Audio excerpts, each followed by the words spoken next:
in our country. That's questionable. That's one. Secondly, were we not all here when this same Trump established Doge? He established Doge to clean up the mess of the previous administration. And Doge openly came out to see that the trace part of their funding, they traced the paper trail and they found that using the USAID,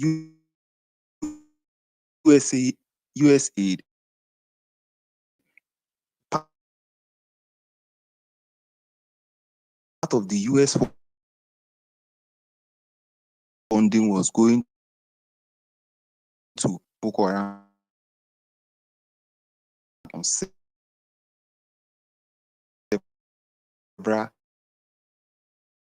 and several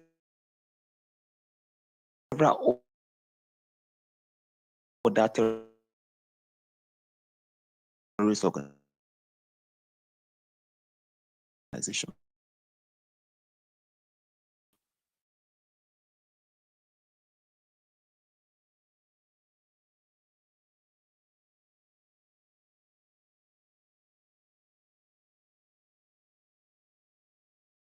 We never heard the last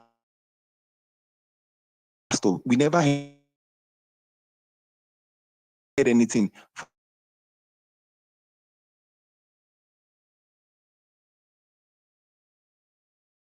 from that angle.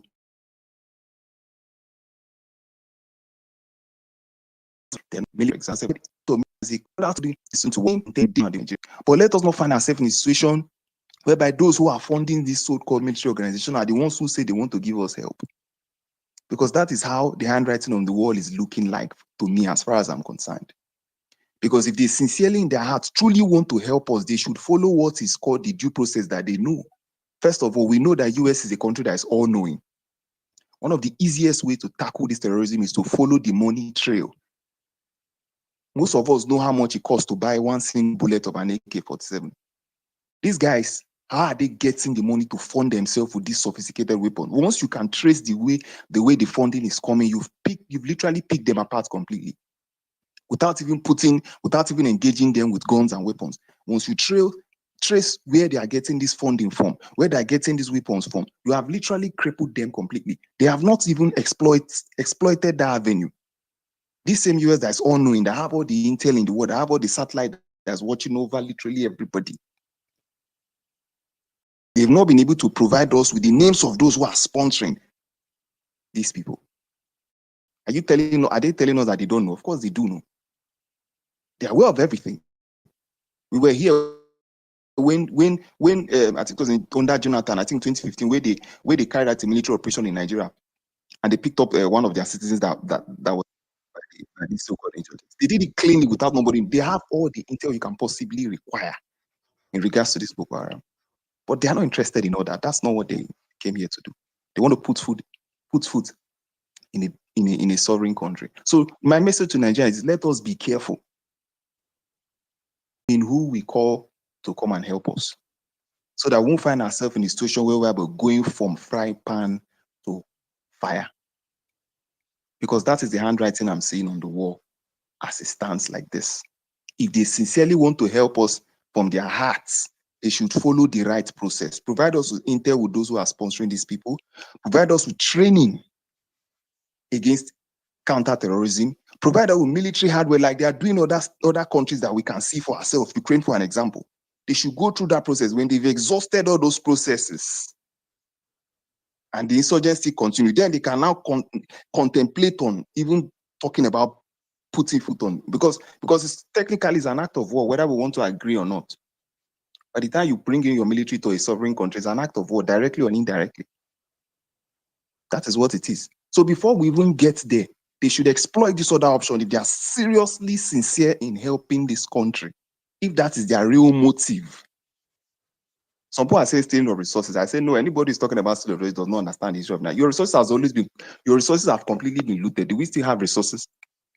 All the companies exploring petrol digging petrol. I don't know how foreign countries, from the Shells to the Chevrons to the Exxon Mobils, they've carted away your resources a long time ago, even before you knew it. So anybody who thinks that the US is coming to steal your resources, I'm sorry, you are a joke. It has already been stolen. The joke's on you. It has long been taken away. What we have here is reserves. That's what we have now, and they know. That's why they're really most not interested in the oil in this country anymore, because it's barely even enough to fund our budgets anyway. So anybody who's talking about them coming to see your resources, that person is a joke. It's not aware of reality. Something else is cooking that we don't know. Let us open our eyes. That's all I'm saying. Don't want to hog the mic too much. That's my 2 cents. Thank you very much for providing me with the platform. Host. Marcel, please, can you give me 30 seconds? I'm so sorry. No, all right. So, sorry. No, one minute. Okay, so, Okay. Mr. President, can you kindly mute your mic, please? So, Okay. thank you, sir. Now, we'll give you 30 seconds, but next time, please do raise your hand, right? Then we'll pass the mic to you rather than interjecting, because I was going to respond to Mr. Francis, but he interjected. So, and Francis, thank you very much for your submission. I was going to pass the mic to Peter K. Peter, please, if it's okay for you, with you, can I quickly allow President Eniola to respond? He said 30 seconds. If it's more than 30 seconds, I will take the mic from him. Is that okay with you, sir? Mr. Peter, yeah. Thank you very much. President, you have the mic for 30 seconds. Okay, thank you so much. Please, for the record, yes, Mr. Francis, the U.S. government has provided training, also military support in the last 1 year, $140-something million release in military aid, and also for the name of those who are sponsoring Boko Haram. Yes, 400 of them were mentioned by the name were not mentioned by Muhammadu Buhari regime. So blame Nigerian government, not the US. Military aid has been provided. The name of the sponsor of Boko Haram is with the government, but they've refused to really punish them or really go after them. There are companies who are sponsoring Boko Haram in this country, but the government has refused and or has failed to go after them. Thank you. You know them. The government knows them, rather. All right, thank you. Sorry, Mr. Francis, please hold your thoughts for a minute. I know you like to respond, but it will not be fair because Mr. Peter allowed Mr. President to speak. I will come back to you, please. Hold your thoughts for a minute. Peter, you have the mic. Good evening, sir. Yeah, good evening. Thank you very much. Okay, so what I want to say is that when it comes to international the diplomacy and when we talk about a sovereign nation, I think one of the conversations should be that there's an enemy here that the Nigerian government to claim over time that they've been trying to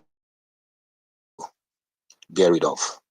So the common enemy between Nigeria and US, let me put it that way, I think that's the conversation as far as I'm concerned. Now, can Nigeria discuss with the US and say, okay, let us look at the legal limit on the use of force? What are the areas you can actually get into? Because a lot of people, when they talk about this boot on ground, I think they just think of some of these movies that we watch and just think American soldier will just come into our street everywhere. Nigeria has also done that before when we're doing ECOMOG, peacekeeping, going to one country or the other, making sure there's peace. Right now, we have a situation that has overwhelmed us as a nation. You understand? So the reality is that the second question is that what is the motive of this intervention? Let me put it that way. What is the motive? Is the motive to come and stop this problem that we have? Because we all believe and know that there's a problem. So is this motive that, okay, these Americans are coming, and from the report we have, most of these bandits are not living inside the cities. Most of them are living in those forests and all the rest. Is that where this war is going to take place? Is that the battleground? Or the battleground is going to be in the city center? You understand? Because these are, for me personally, the conversation that should be coming up and what we should discuss. Now, the Nigerian army is over time saddled with the responsibility of making sure that they protect the integrity of this nation over threat, both internal and external. So the review here clearly shows that there's a problem because they are not actually silent. They've been talking, but the reality is that should we just pretend and continue with them? Because this intervention, some of the people that are saying that, everybody should mind his business and let everybody just face his own problem. So Nigeria should continue in this trajectory that we've been having for how many years are we going to go through with this? And let me say here that there are, for me personally, or of course generally, there are two types of citizens in a nation. We have the real citizens, those that come out to vote, Nigerians and all the rest. And there's corporate citizens. They also have interest in this nation, whether you believe it or not. They have their staffs in this nation. They have information. They have their business in this nation. There's nothing you can do about it. They also have their interests. You think it's only Nigerians that is only talking? And the third thing I'm going to say is that we have stakeholders, elder statesmen in Nigeria, people like IBB, people like Obasanjo, and the rest. What is their body language? Do we know some of the kind of meetings some of these people have had? Because there are some of these conversations. I don't think Trump will be mad to just be making statements like this without going through some kind of protocol. And for me to rest my case, I'm going to just look at what the U.S. lawmaker said to analyze it. Because for me, what he said is putting context to the whole thing. And if I'm going to look at it, I stand to be corrected. You understand? Is that he's saying that they should provide military assistance, because I read your tweet and I read it again. Provide military assistance. You understand? That's a phrase, and that typically means that provide support, still provide training, still provide intelligence sharing, maybe arm sales. It's possible there are certain ammunition that we have been looking for and we needed this arm, we don't have them. Maybe this is an opportunity to say, okay, we have been asking you, America, to give us this particular arm, but you've not given us, that's why we've not won this war. If you look at Ukraine, most time the president will be saying, give me these things, give me that, give me all this. He keeps shouting. What exactly are we asking for? At the time we're asking for Tucano, it came. And okay, there are restrictions around that. What are we actually asking for? Okay, so now are we going for the non-kinetic? Is it producing result? Non-kinetic that today you're going to have meeting and tomorrow you see that the dimension has changed? And the fact is, and the reality is that these guys are different camps. So if Camp A come and have a discussion with you, Camp B doesn't care. It's already complex. If Camp A and B and C come around and have a meeting with you, Camp C and D doesn't care. This is already an industry that is making money for some of these guys. You think the way it's going, these guys are going to stop? You know, even if the American did not come and actually provoke this conversation, what have we been talking about all this while? As in, we were pretending as if it never exists? Because now everybody is talking about it. Leaders are talking about it. The clergymen are talking about it. Some people are now coming out to speak. I don't want to mention anyone. But before now, what have they been saying? There are people who have never condemned killings in this country. Go and check it. They've never said anything. Is it fear that has made them not to condemn some killings? Now they are coming out to take a position, whether it is this or that. You understand? You know, fine. There may be a problem with classification of the US president tweet. Then we should help him reclassify it and say, Mr. President, there are more information that you don't have. Even the Muslims are being killed. Even traditionalists are being killed. It's beyond that. Fine, it was the Christians or whatever it is that came to present the case. But it's deeper than that. You understand? So for me to round up, I'm going to say, thank you very much for giving me the mic, but I'm going to say that the reality is that from political perspective, you understand, we have to look at like what happened today. I think it's like somebody have said that, and I want to repeat it because it's something that we need to re-echo. That governor and other governors are supposed to be in Abuja discussing now, talking about the security challenge in the nation. Some of them that are dancing around, their state is under fire. They are the ones that their state is under serious fire. But dancing and saying somebody is coming to my party, meanwhile your own citizen, indigene of your state, are not safe. They're in camps. But as in, when you see some of these things, do you need an angel to tell you that these guys don't really care? So I think, it's a continuous conversation. It's a developing story. You understand? Let me put it that way. But I know that we need to do better than what we are doing. I would say lastly that the president of the United States of America said, if we do nothing, go and check it. It's there. If we do nothing. Now, the problem is that what is the timeline of nothing? Let the president come and address us on what the president of the United States of America mean by if Nigerian government do nothing, they may be forced to come in and do one or two things. So are they not going to do something, or they will still not do anything about it and still complain that Trump is giving us trouble? Thank you very much. All right, thank you very much, Mr. Peter, for your submission. Please, guys, we have a lot of requests. I think we have about 13 requests. So if you have spoken already and you think there's nothing else for you to add, please, can you kindly leave this platform so we can make space to accommodate others? But if you think there's something else you need to add quickly, please do stay with us. And one other thing, please, guys, I'm begging everyone, when I raised my hand, it's just for you to round up. I don't think I want to stay here till 3:30 this morning like I've done in the last 3 days. So I know we have a lot that we want to say, but let's be very, very mindful of time so we can carry every other person along. So if you have spoken already and you think there's nothing else for you to add, please, can you kindly, respectfully, leave the platform so we can accommodate others, please? I'm begging everyone on the speaker section. Thank you, guys. On that note, I will go to AO2 Agro Supply. Good evening, and thank you for joining us.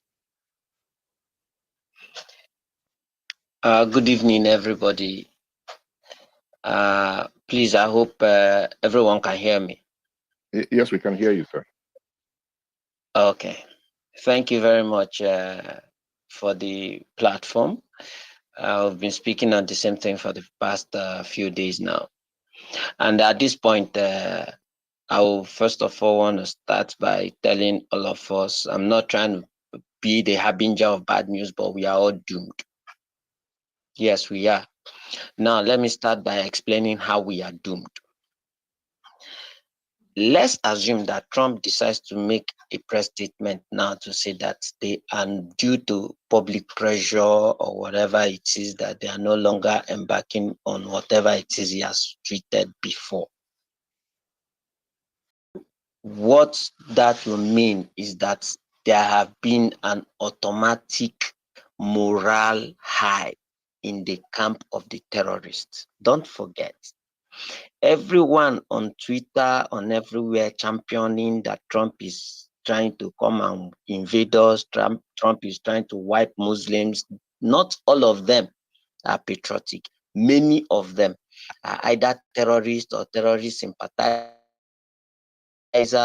or financiers.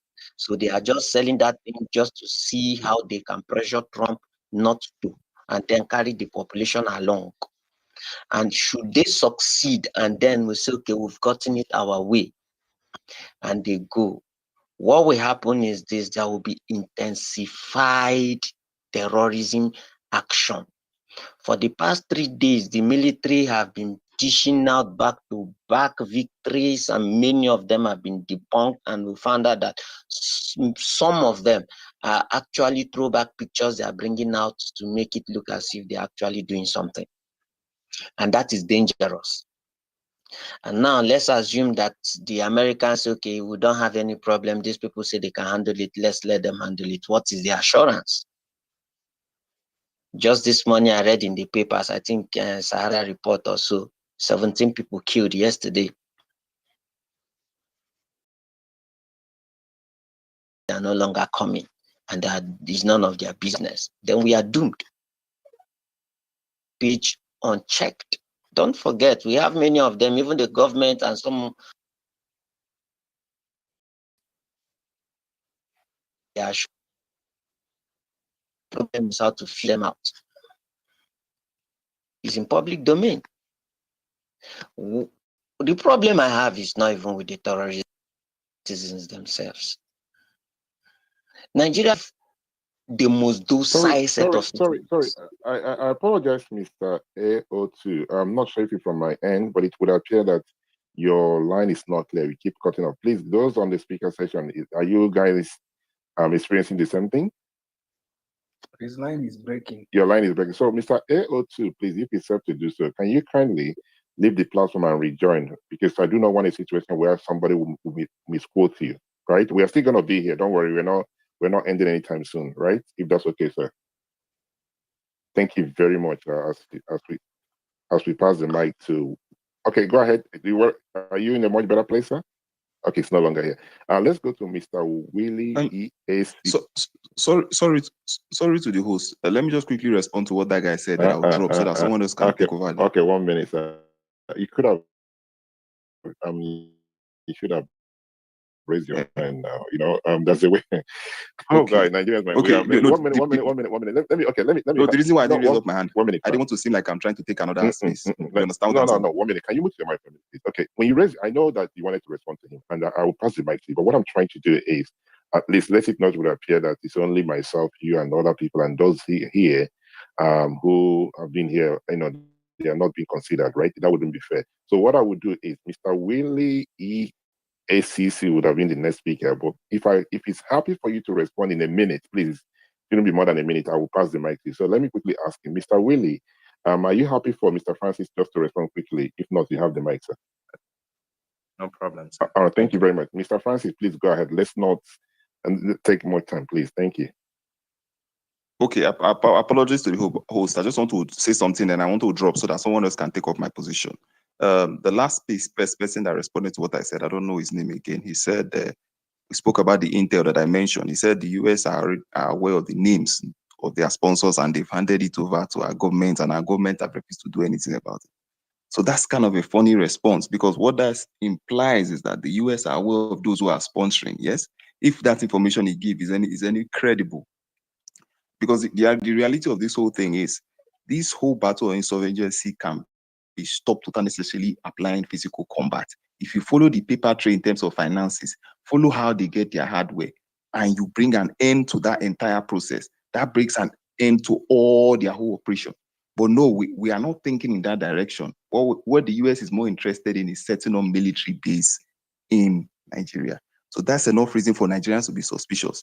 They don't want to go about it in the right way. Instead, they want to use force. So that's what I want to say. And I hand over the mic. Thank you for the platform, the host. Thank you very much, Mr. Francis, for keeping the time as well. Thank you for your time on the platform. Mr. Willie E., you have the mic, sir. Thank you very much, Mindsets. Let me start by saying this, because I want to give like a pretext just in case anybody, because there's a lot of noise on social media. But in the entire summary of what I'm about to say is that it's not that we don't need help, and it's not even that we don't need external help. It's how that help comes and what trade-offs that help will come with. Let me start like this. The problem is not whether or not there is insurgents or even terrorism in Nigeria. It's clear for years. I remember I grew up for the most part in eastern Nigeria, and my siblings went to boarding school in northern Nigeria. But I have, for the most part, like the memories of my childhood are filled with Christian churches praying because there are branches that are being bombed or destroyed in other places, or maybe there are radical groups that have killed some people at some point. In fact, one of the, which you could say, excuses that the group now called IPOB uses to rise up again was because they claimed that Igbos and specifically Christians or in general are being killed in the north. That was one of the reasons they stood up again after the death of Ojukwu, because it sort of died down a little bit and became like an internal thing. And then they became a group. Yes, there is killing, and it is also disproportionately against Christians. But it's not like you see in US media. It's not Muslims against Christians in that sense, as though like the everyday Nigerian Muslim hates the everyday Nigerian Christian and secretly wishes for them to die. It's not that at all. If you have seen Christians celebrate Christmas and Muslims celebrate Eid or Salah, Nigeria is a very bubbly place. I have Muslim friends. You just go to each other's house, eat goat meat, or celebrate Christmas and pass around gifts.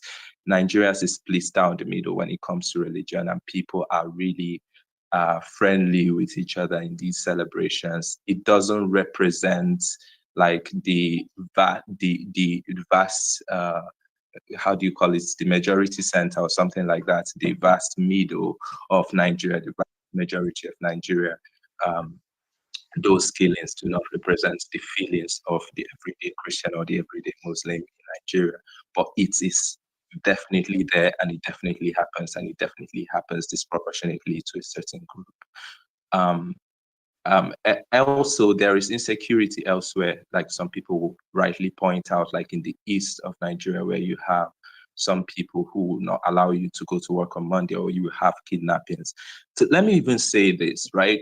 Wherever you have either a radicalized group or a terrorist organization, sometimes those terror organizations, whether it's the people in the Niger Delta or people in the southeast or the south part of Nigeria, or people in the or Fulani herdsmen, one of the things they do as a side gig, it would seem, is like kidnapping, like banditry. But there is usually like some kind of organization that is there, and then they are trying to support themselves on the everyday when they're not going to full scale assault or attacks. On the everyday, maybe they do kidnapping gigs or whatever it is, or whatever terror attacks they carry out. At least it will seem so. So and Nigeria, and just like any country, Nigeria has struggled with crime in general. So there's also that in the mix. But some of the the main issue right now that is in the media is a real issue. But it's the sometimes when the US media says things like you Christian Muslims are killing Christians, it plays into the propaganda that is already in their media, which is another story. And Muslims in our country become defensive and want to say, oh, we are not killing Christians, or this is not happening. Well, there is something that is happening, and that something is very clear. um, so I wanted to point that out. Also, there is also something, while talking to some of my Muslim friends, both in Nigeria and elsewhere, I have realized that some of this is not it's not religion based. It's more like history and tradition. For instance, the Fulanis came to Nigeria in the very early 19th century through a jihad by, I think, Usman Dan Fodio or something like that. So, and some of them, there are a large population of those group and those grazers who migrated, and through some of the things they do now, just beside the organization of Boko Haram, is is sort of something. I don't know, like there is something with their history, and maybe some kind of their being against Western education. Some they are just something with I'm just saying killing and radicalization in every religion, in every tradition, in every religion is more traditional than it is based on their faith. If you think about it, it's more playing into people's history or their tradition, or some things that they have imbibed over the years culturally, than it is based on the people's the faith of some of these large groups. Because if you think about Muslims who live in Southern Europe, they are not that kind of radical. If you think about Muslims who live some other places in the world, they do not support radicalization, that kind of thing. Also, I wanted to point out that the people's perspective who matter in this particular conversation, most especially, is the perspective of people who are being killed. Now, we can stay here and argue all we want, but we are all living in very cozy neighborhoods, and nobody's going to break in our doors in the night to come and kill us. But the families and the friends of people who are being slaughtered, who are being displaced, who are being massacred, it is their opinion right now that matter the most. I know we are worried. of many things. I am worried as well of US invasion, of US milking our resources, of us losing our sovereignty, but people are dying. And their perspective is very important in this conversation. And that's what I wanted to point out. And also, the Nigerian government has not looked very capable. I'm trying very hard to not say compromise, but they have not looked very capable when it comes to these issues of insecurity, when it comes to these issues of of protecting those who are being killed as well. We've heard cases where people, whistleblowers, say that our military positions are being sabotaged, our military is being underfunded on purpose, that there are generals as well as politicians who are in cahoots with these murderers, with these killers, with these terrorists. I don't know how true that is. This is not verified, but you don't expect a Fulani terrorist or some kind of radicalized Boko Haram member to come and say, "Oh, this person is the one funding me." But these are things that has come out of me whistleblowers. We all know, and I have been several times while taking Uber rides or boat rides to military people who have who are driving me as Uber drivers. Sometimes who open up and tell me, as I say, see what's going on. This is not helping out. We are not being paid.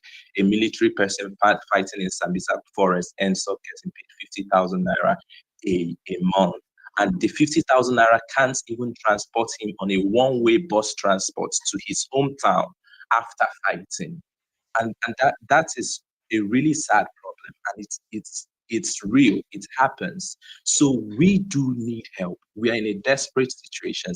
Nigerians in general are kind, very good people, Christians and Muslims. When we are not under pressure, when we are not being when we are not put under political Sorry, pressure Mr. Willie. or desperately. Mr. Willie, I'm going to come in, please. Can you move to my family, sir, please? Now, please, guys, when I raise my hand, it's just to let you know that you need to round up. We have others requesting for the mic, and I would like to give everybody the opportunity. I know we have a lot we want to say, but let's try, if we can, please, minimize it and just go straight to the point, carry everybody along. Tomorrow again, hopefully, I will still be here. I will continue the conversation. Please, I'm begging you guys, right? I've been here since I went to bed last time, for the past 3 days, 3:30 in the morning. I don't want to stay here late. So straight to the point, come back again, make your speech, and we'll continue the conversation. Thank you very much, sir, for your wonderful submission. Mr. Yusuf, you have the mic, please. Go ahead. Mr. Yusuf, you have the mic. I hope I'm still audible. Yes, you are. Thank you so much, Mindset and everybody. Um, a lot of the times, I want to say that we've been intellectualizing the subject such that we have shifted away from what got that kind of decision from the Americans in the first place. And the subject is that for almost 2 decades, there have been mass killings of Christians in different parts of Nigeria, especially Nigeria's middle belt and even the northeast, by Islamist groups.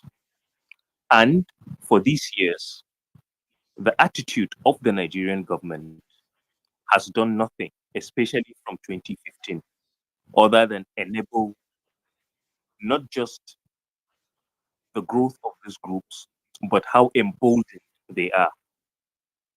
I mean, prior to 2015, when the APC came, it is unlikely that you would have a terrorist drive on a federal road and sit in a community and hold a meeting in the presence of the victim, the husbands of women he has raped, in the presence of armed military men, in the presence of monarchs, in the presence of Islamic clerics, and then go back to wherever he came from. You couldn't have conceived that prior to 2015.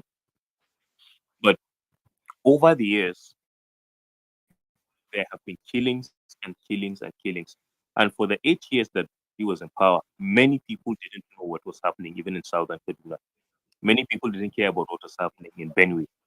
So let me just chip in this one. you would realize that the entire narrative is aimed at just shutting down the notion of a genocide.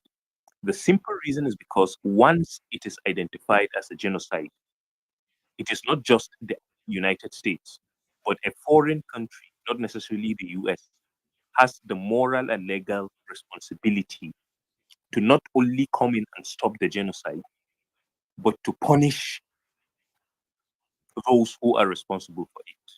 So internationally, it's like that. And what has been happening for almost 2 decades now is clearly there is no way you could define it differently from a genocide. Now, the singular fact that people are struggling hard to just deny, because the whole, you see, when you find most Muslims saying Muslims also die, Muslims also die, it's not naturally supposed to be a welcome idea, such that they would say Muslims also die. Thank God some people are interested in helping. Let's work together and deal with these people.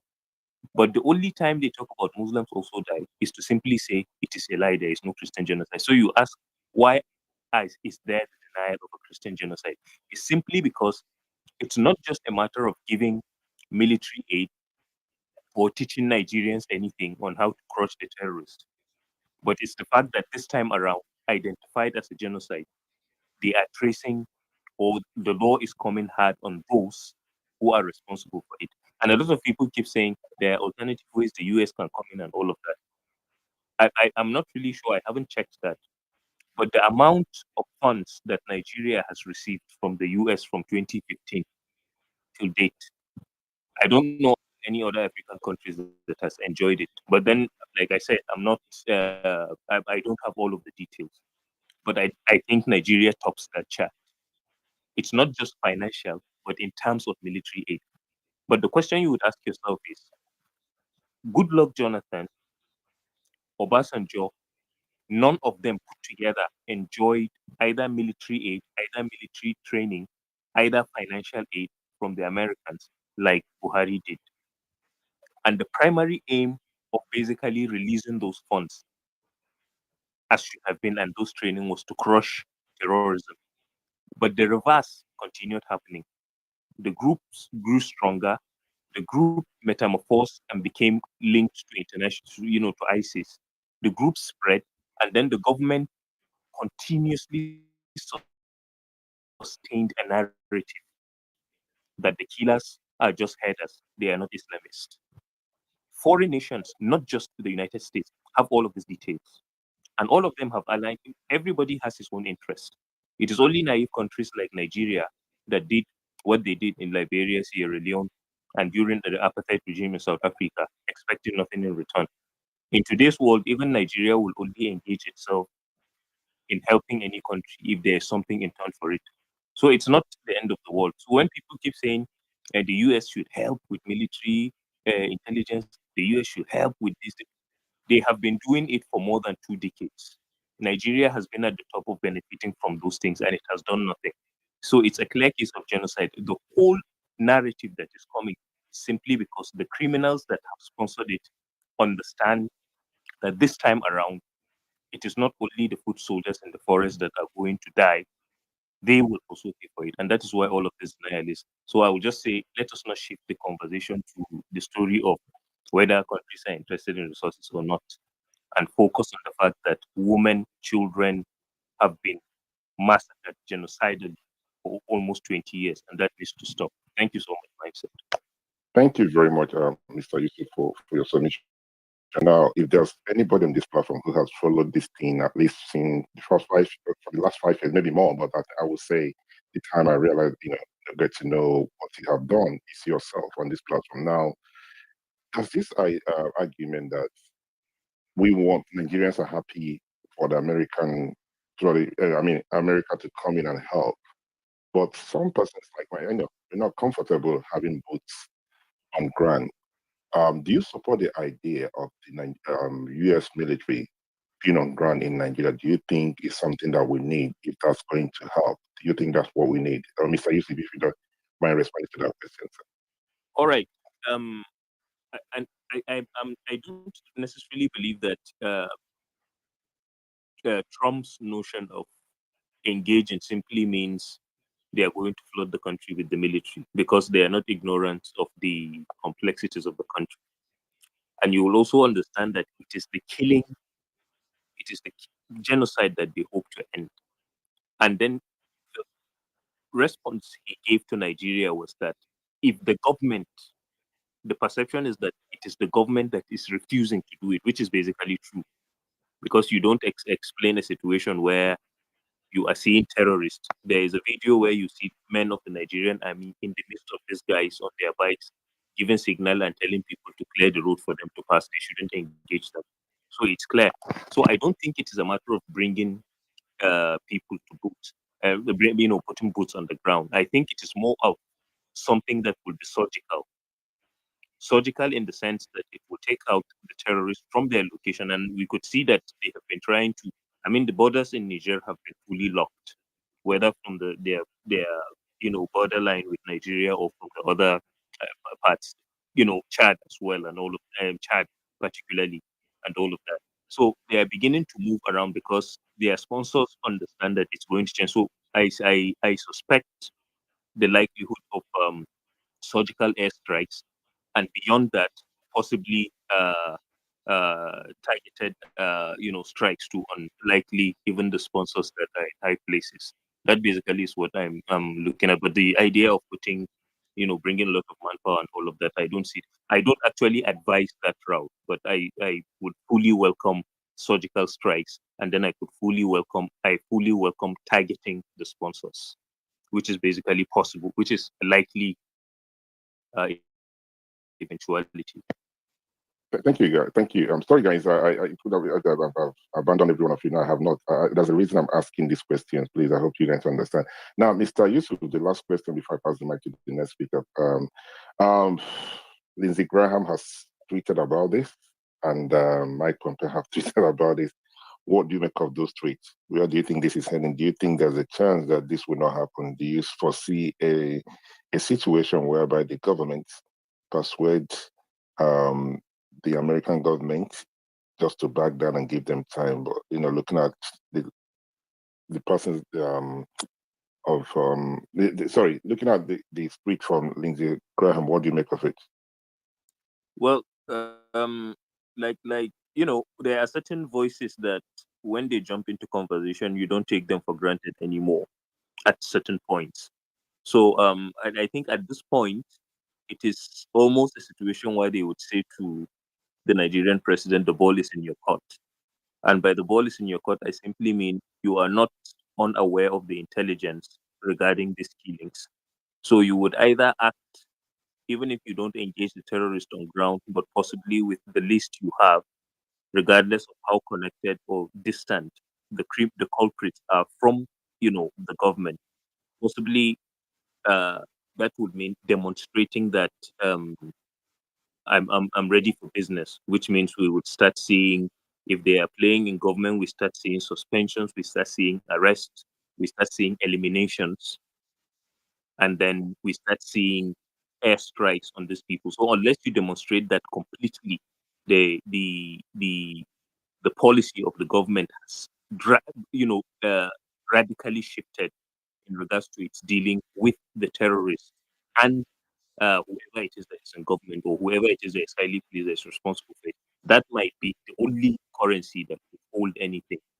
But I think anything less than a radical change in the attitude of the government towards the terrorists in the bush and either clerics or politicians, regardless of how close they are to, corridors of power. Once there is a deficit in that drastic change, it's not going to change anything. But because at this point, I think it is already a sealed deal.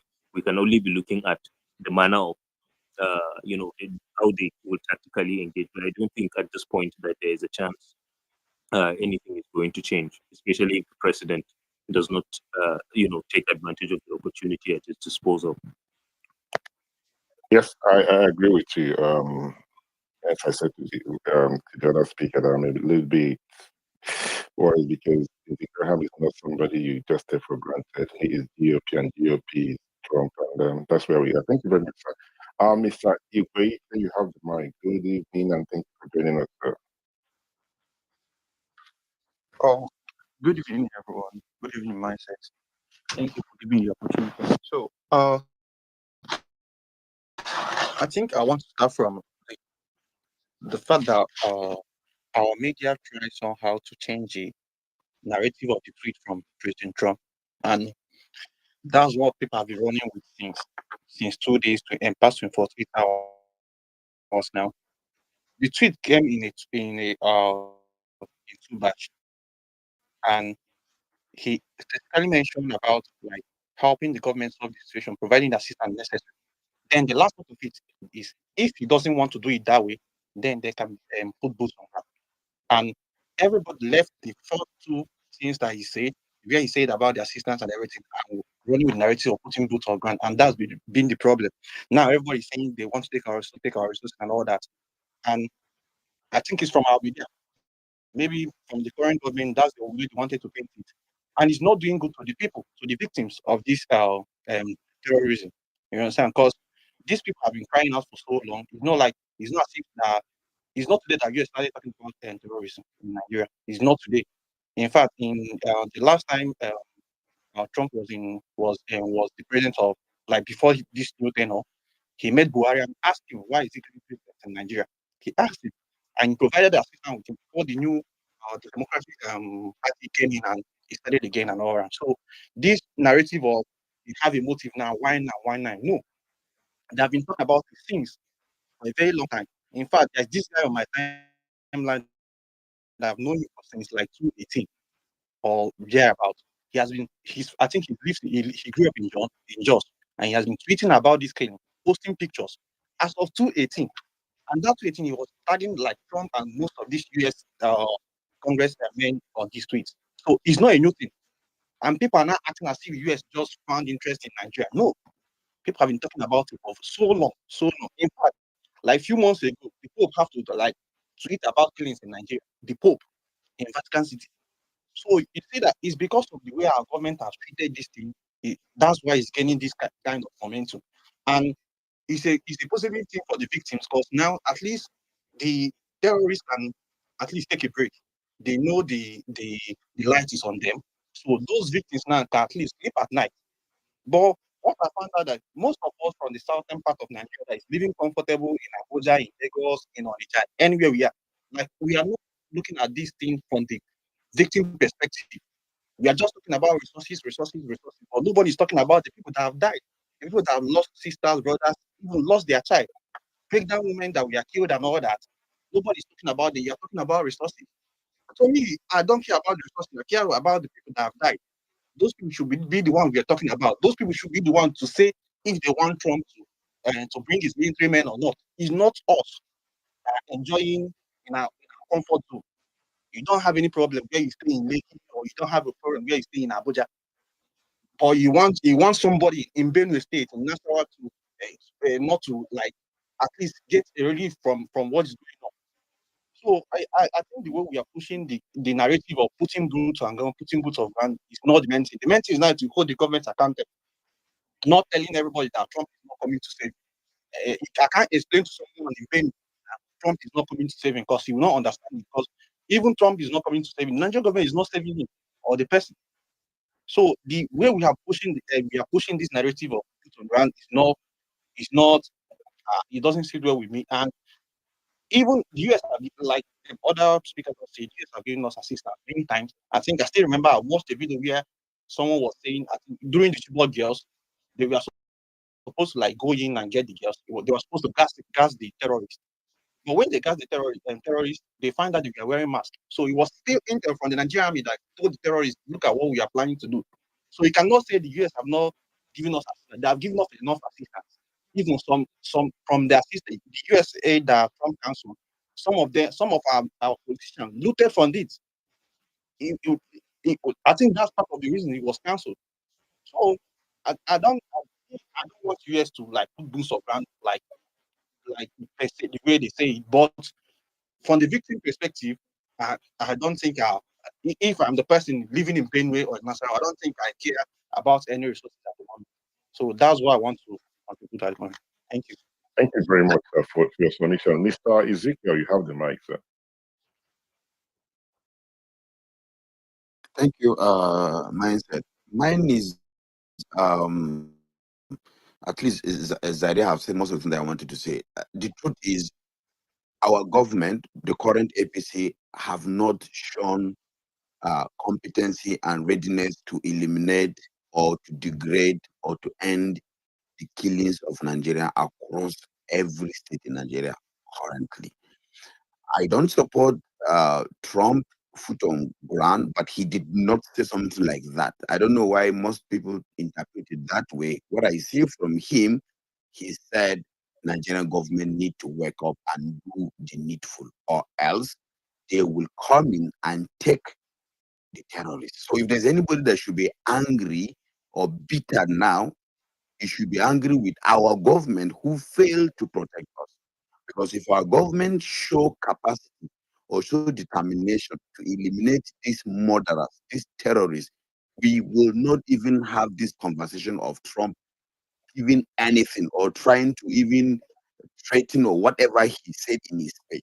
For me, what I would love to see is to see the Tinubu-led government wake up and face these issues. But unfortunately, they are proving Trump right, because today our vice president, our senate president, and all the most influential persons in his government are in Bayelsa State receiving a governor for moving into the APC. When we're having issues like this, one could have expected by today or yesterday or even on Friday, the president could have given a presidential speech. You could have, like, we could have seen something happening. But my own happiness is, even if Trump, he at this point said, okay, I am backing down, I'm giving the Nigerian government 1 month. To me, at least for the fact that since this killing started, if Nigerian protest, they are ignored. If other opposition leader make a tweet or make a press statement on the killings, people call their name, ridicule them, insult them. When you hold space like this and say government need to stop the killing, people come here to tell you there is nothing happening.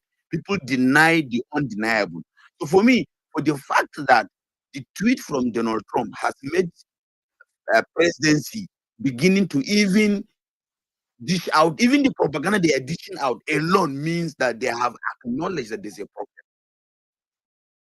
I hope they will live to their expectation, that, because for me, the number one priority of government, that in fact, the reason why I want a government is just to protect me and my property, and that should extend to every Nigerian. But I don't think other people or other global powers will sit and watch when Nigerians are killed on a daily basis and government are doing virtually nothing to end it, or they are virtually doing nothing to show that they are not with these murderers, or they are not complicit with these murderers. Last few months, I mean last few weeks, the government of is it Niger or Cameroon said they're gonna release the list of the terrorist sponsors. There was a lot of diplomatic movement between Nigeria and that country. Till today, nothing happened. We know we also had some few years ago when Saudi Arabia said they have shared the finances of Boko Haram with the Buhari government, which was also APC government. What happened till today? Nothing. In all this killing till today, the killers or the financiers have not been prosecuted. We still see them, they hold meetings with our government, even being surrounded with our military, with our police. So for us, the victim on ground, for we feel government is complicit in this madness. And for us, our own understanding is Trump is not coming on ground with his boot. He will eliminate these terrorists from their location if he intends to do that. If he doesn't want to do that, the least he could have done, maybe with his tweet that we understand, is for him to seize the asset of these finances of these murderers and restrict their movement and maybe put some sanction on them. But as far as I'm concerned, there is no victim in Nigeria right now that will not accept any help, underline that, any help to end murderers, because we have seen consistently community are wiped out, people are killed, government do nothing, only give press statement in some cases if they give. But in most cases, what we see is they play politics and propaganda with everything. I've seen now Bola is claiming he's a pastor. I don't know when he become a pastor, but I believe till today Bola cannot go to his village in Southern Borno. And this is clear over the day. This keep happening every day. We keep coming. People will still gaslight you. All we want is government should stop killing Nigerians on their own soil. With or without Donald Trump, we believe the government have all that it takes to do it, but they have refused technically to do what they ought to do. Rather than dealing with the problem, they dish out propaganda every blessed day. All we call for is Tinubu, instruct your boys on ground, which is your military, which you command, to stop killing innocent Nigerians. The Muslim Ummah, I don't believe they have a problem if anybody want to kill the killers that has been projected to be killing both Muslims and Christians. If that is the case, then we all, whether we are Christians or we are Muslim, as Nigerians, we all welcome any means that these murderers will be eliminated amongst our midst. Thank you, Mindset. Thank you very much, Mr. Ezekiel, for your submission. The truth of the matter is, as far as I'm concerned regarding this particular issue, you are not going to fight the United States with propaganda. That's not going to happen. So anyone thinking that there's going to be a propaganda and everything to stop them, it's not going to happen. I remember when we started this whole topic, I keep saying to people, it can be good in everything, to be a conspiracy theorist, and you gotta. It's not about this. American way of politics is different. Donald Trump way of politics is different.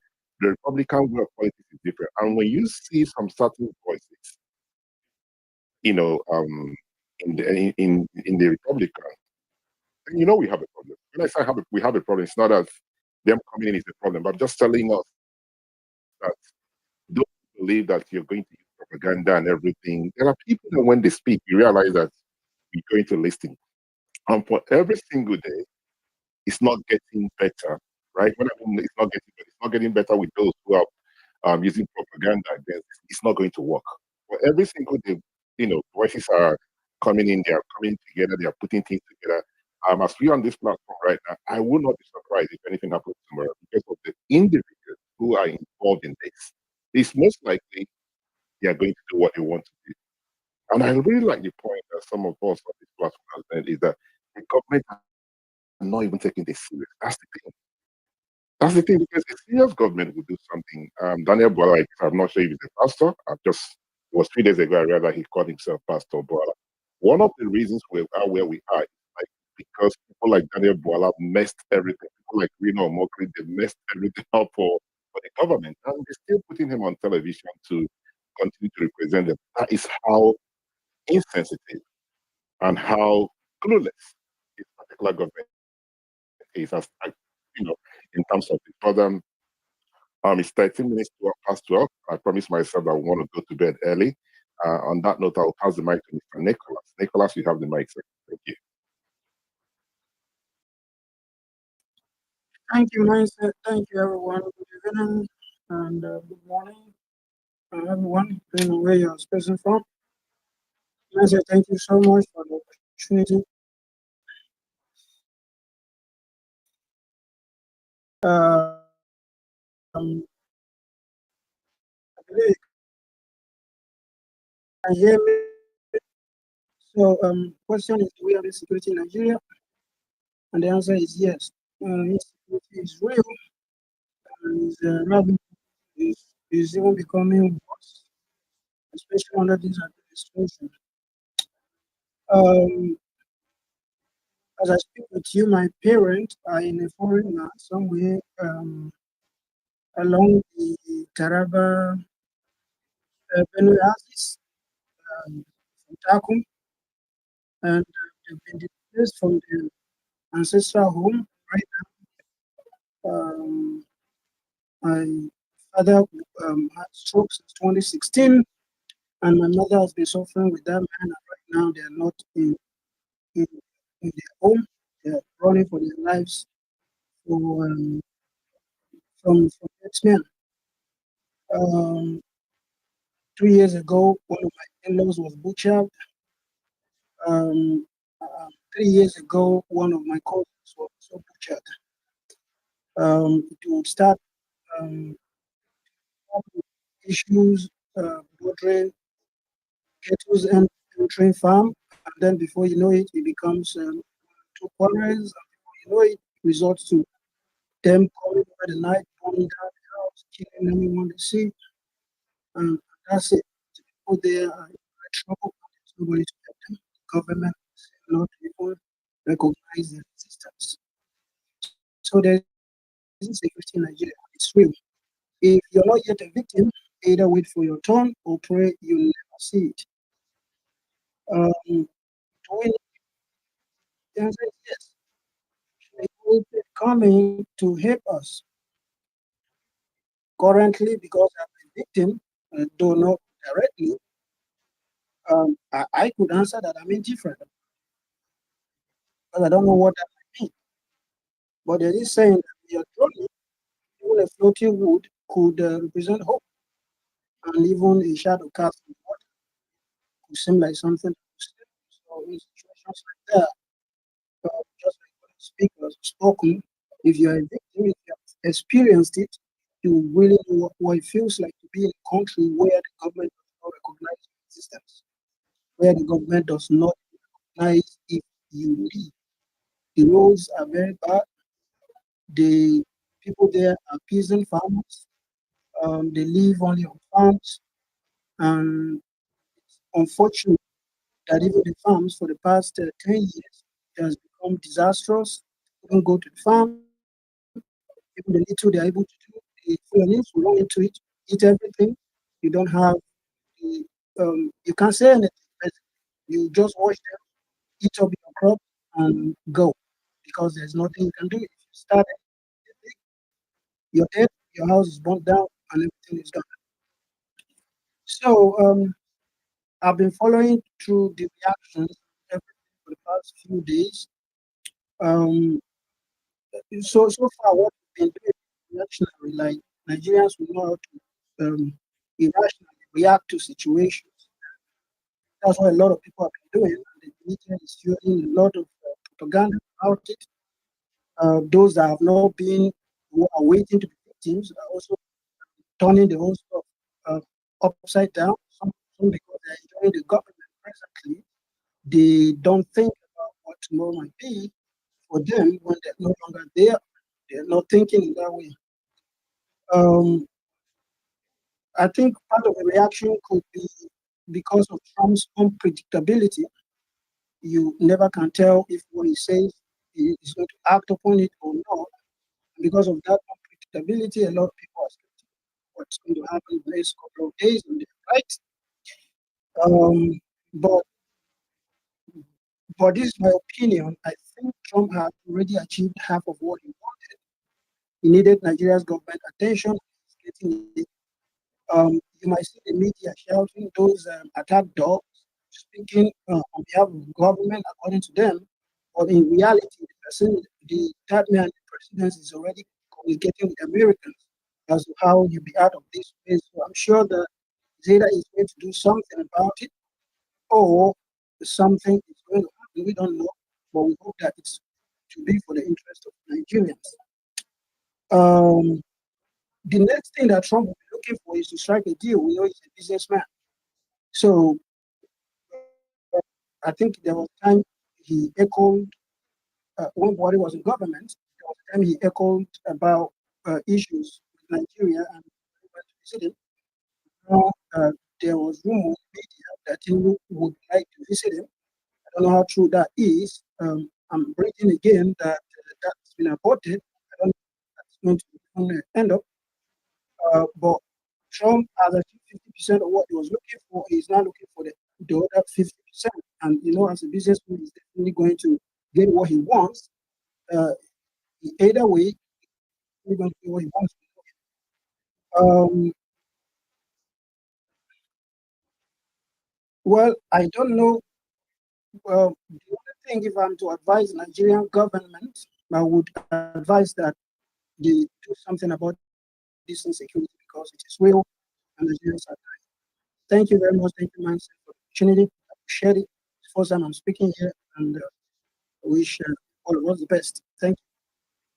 All right, thank you very much, Mr. Nicholas. Very sad to hear your story about your parents, and wish you well. We hope things will turn out, well for yourself and every other person who who have gone through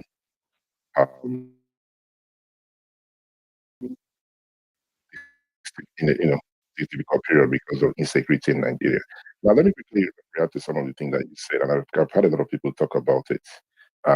Trump is a businessman, yes, and people will make reference to the time of Buhari. Buhari's time is a little bit different, and I'll tell you why. Buhari had we had an ambassador, we had an ambassador, and the diplomatic way of handling the issue, Buhari did very well. I'm not a fan of him, but they were able to get the ball rolling. Unfortunately for Bola Ahmed Tinubu, we do not have any ambassador in America. There's no communication whatsoever.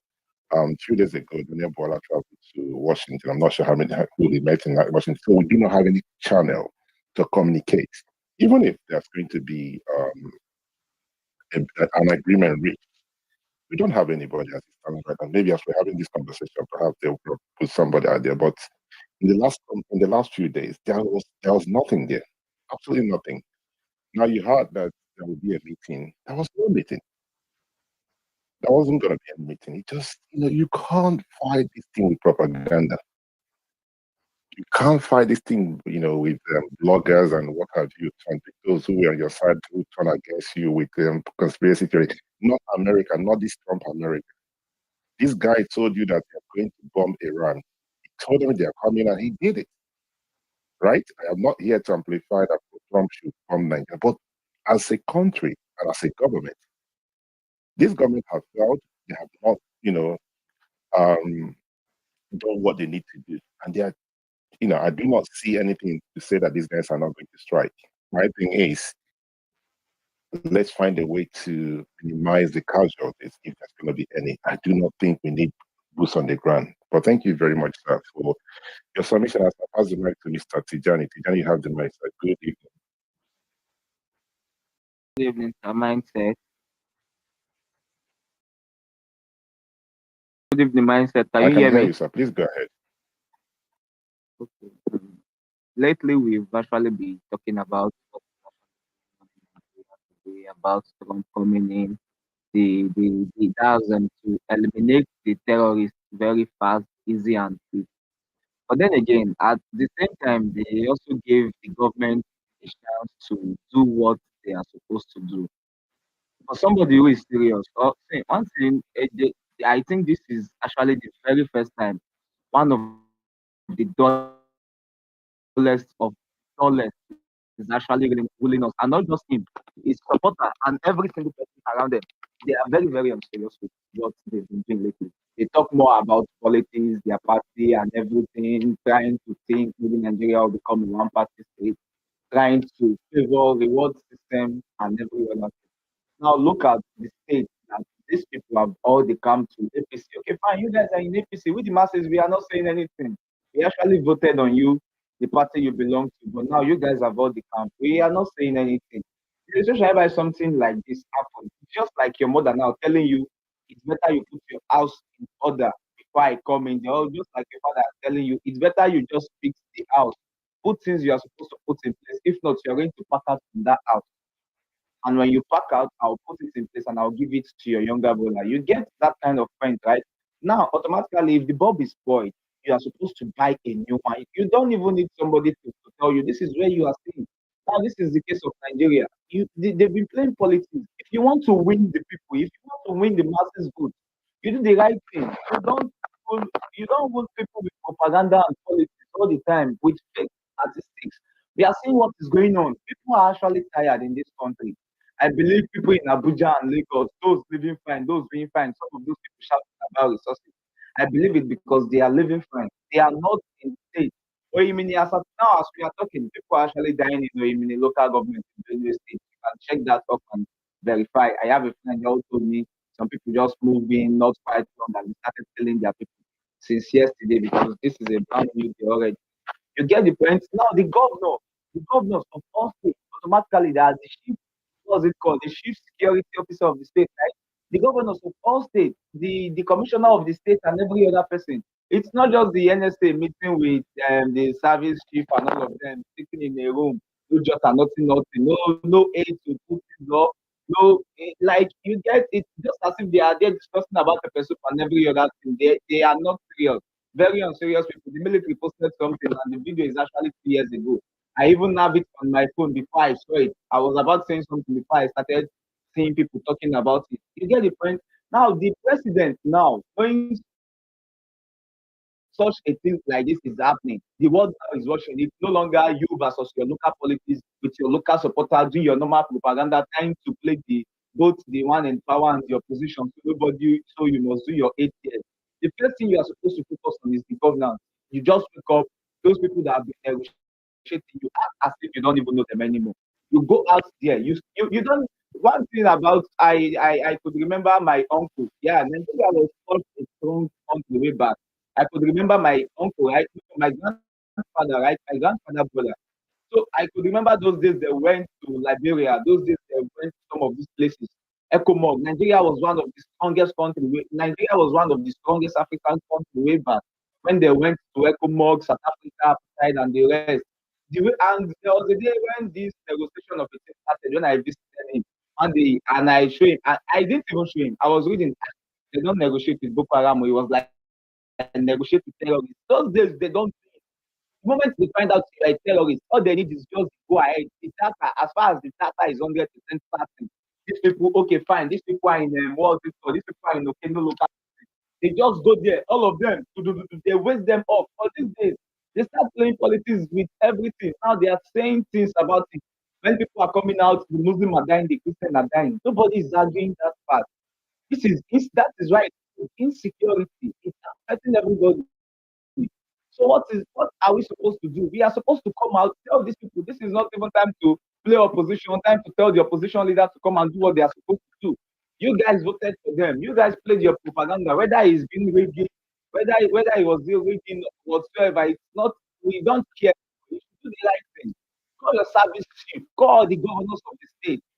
Tell them they need to come. Tell them what is going on. See, one thing is everybody knows who the bad boys is in their area.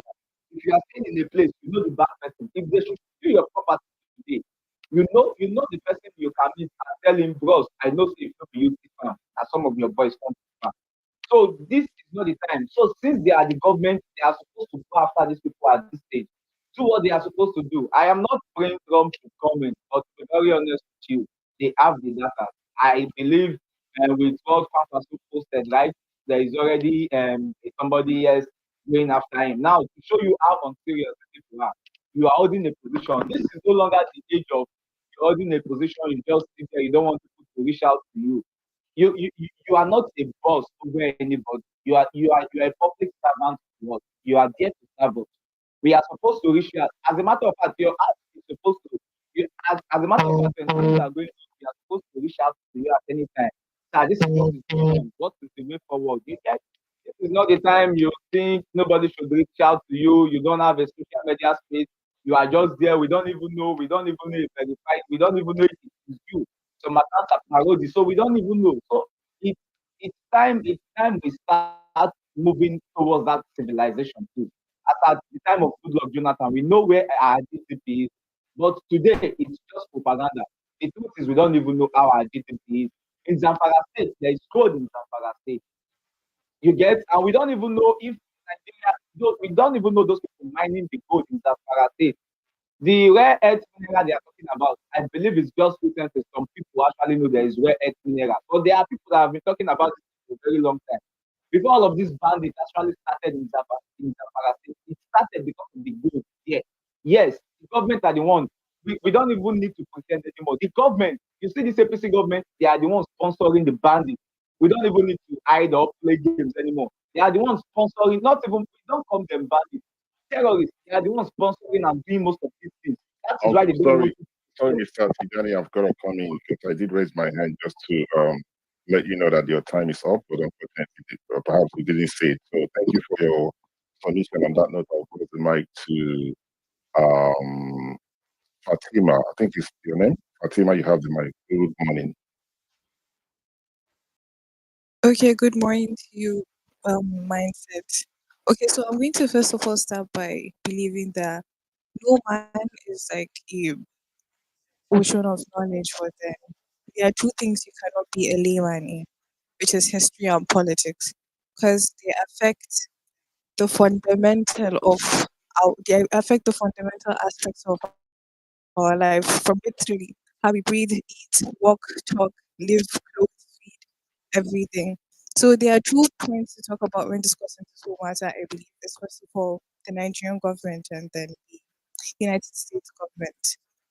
The United States government is actually acting based on like their foreign policy, which is to promote religious freedom all over the world, and this is due to the Universal Declaration of Human Rights, the Bill of Rights under the UDHR, particularly the ICCPR. So the particular act they are acting on is the International Religious and Freedom Act, which was enacted in the United States in 1998. This act actually contains everything. It establishes a commission which monitors the world countries and everything, and then drafts up a report which they submit to the president, and then the president goes over the reports, does his own findings, and then he chooses like if there is the gravity of infringement on religious freedom is high within a country, the president puts that particular country on the CPC list. So the subsequent actions that follow a country falling onto the CPC list is presidential action, and this presidential action cuts across economic sanctions, political ties being cut either by the United States itself or by countries they can influence to also. So mind you, it's not only the United States now that can join this, should I say, movement against the Nigerian government because of the genocide that is going on, because of the Christian genocide that is going on. They can get themselves to do it and get other countries to do it. Either economic sanctions, it cuts across economic, political, cultural, whatever it is, withdrawal of aids, anything you can think of. And then this is meant to happen within 80 to 90, 80 to 190 days of the country being put on the CPC list. Afterwards, the section, I believe it was section 405 in the Act, the president is meant to meet with the government of that particular nation. So meaning he's meant to meet with someone within our government within our country. But then considering there's no ambassador, high commissioner, or whoever to represent us, the ideal situation would have been our country as soon as we were announced to be on the CPC, someone's physically going to the White House and trying to lobby to get a meeting with the president so as to discuss and calm down matters. But then obviously the Nigerian government is rather focused on politics and not governance. They're focused on going to bring in senators and other governors to their political party or whatever it is they want to call it, rather than the actual governance of the country. And it's manifesting, it's showing. There's within it is I do not believe this have ever happened within 2 years of assuming like the presidential seat, such like instability and insurgency taking over a country where it is one thing after the other. But then where your priorities lie, like it's showing where the government's priorities lie. So there's meant to be a discussion between the president of the United States and the government of that particular nation. Afterwards, the president can choose to waiver these sanctions or whatever action he decides to go ahead with, or he can reinforce and put more, um, engage in more actions. What I believe is of particular concern in this whole situation right now is the language or the approach to which they are coming at it with Nigeria being on the CPC list. It will interest you to know that since the enactment of the IRFA, the International Religious Freedom Act, every single country that have been put on the CPC list, we have countries like China, we have countries like India, we have countries like Saudi, North Korea, Myanmar, and so on the CPC list. Every single country that has been on the CPC list since 1998. If they are not a country that is like backed by like massive military prowess or huge natural resources like they are rich and they handle their affairs well, like China, Saudi, they have at the end of the day, interestingly, fall into humanitarian catastrophes within the country. Every single country that has fallen into this has at the end of the day been a victim of humanitarian catastrophes. This might be this might be a coincidence or this might be just something, but I believe it's something to note and think about. And then there's something I believe what you the tweet you put up on the jumbotron by Lindsey Graham. I do not even think that's the particular tweet of concern. If you can see the Department of War, the Secretary of War, the tweets he actually is putting out is, I believe, what is particularly what we should be concerned about. He speaks, he says they are on standby and they're ready to go to war to protect their Christian brothers, which are being genocided in Nigeria. That is not international relation matters, foreign matters are matters that are very sensitive and one that you have to tread carefully when engaging in them. So it is very interesting and should I say bold for the Department of War within the United States to come out and put out tweets like that. But then at the end of the day, this is no one's fault but the Nigerian government. The way they are handling matters and the way governance or the lack thereof is going on within this country is the whole cause of this. The government really needs to sit up, do something, tackle insecurity within Nigeria, whether they like it or not, because it is becoming the international community has an eye on us. They are out for us. So if we do not tackle the matter, it will in return be us being on the receiving end. Thank you. Thank you very much, Fatima, for your submission. Now, I do understand where you're coming from. That we should be worried more of the tweet by Peter Henkes, right? But here lies the problem for me. Why I put this one on Jumbotron. When it comes to the GOP, the Republican Party, there is a pattern. I mean, I've followed them for a long time, so they have a pattern. Now, for you to know where they are leaning, when you see some senators or lawmakers speaking in one direction, you know there is a problem. I mean, Trump put out what he put out. The Department of War responded. Obviously, they were going to respond. But if you have persons like Lindsey Graham, you wanted to know where they're leaning, and wherever they lean, is where Trump is going to lean, and that's where the Republican is going. That's where they're leaning. And if you read his tweets, for me, I've said this thing a couple of times on this platform. Um, when I look at a color like purple, I don't really want to talk about see purple. I want to see how do we get to purple. So I'm just going to mix blue and red, and I get to purple. This tweet by Lindsey Graham is the one that worries me. I'm not saying that the ones from others and the one shouldn't be worried about it, but that's how my mind works. This particular tweet is the one I'm worried about. Trump tweet, yes, it worried me because of it, but Lindsey Graham is not somebody that will put something and one cannot read meaning into it. So I'm really worried. And you know, hopefully, hopefully, we'll find a way to eradicate this terrorism, right? Without Nigerian citizens suffering more. This is my thing, right? They can come, they can help us. We will need the help. We need help. We really need help. We want to eliminate this terrorism. Anybody who is crying that they are coming to kill themselves, no.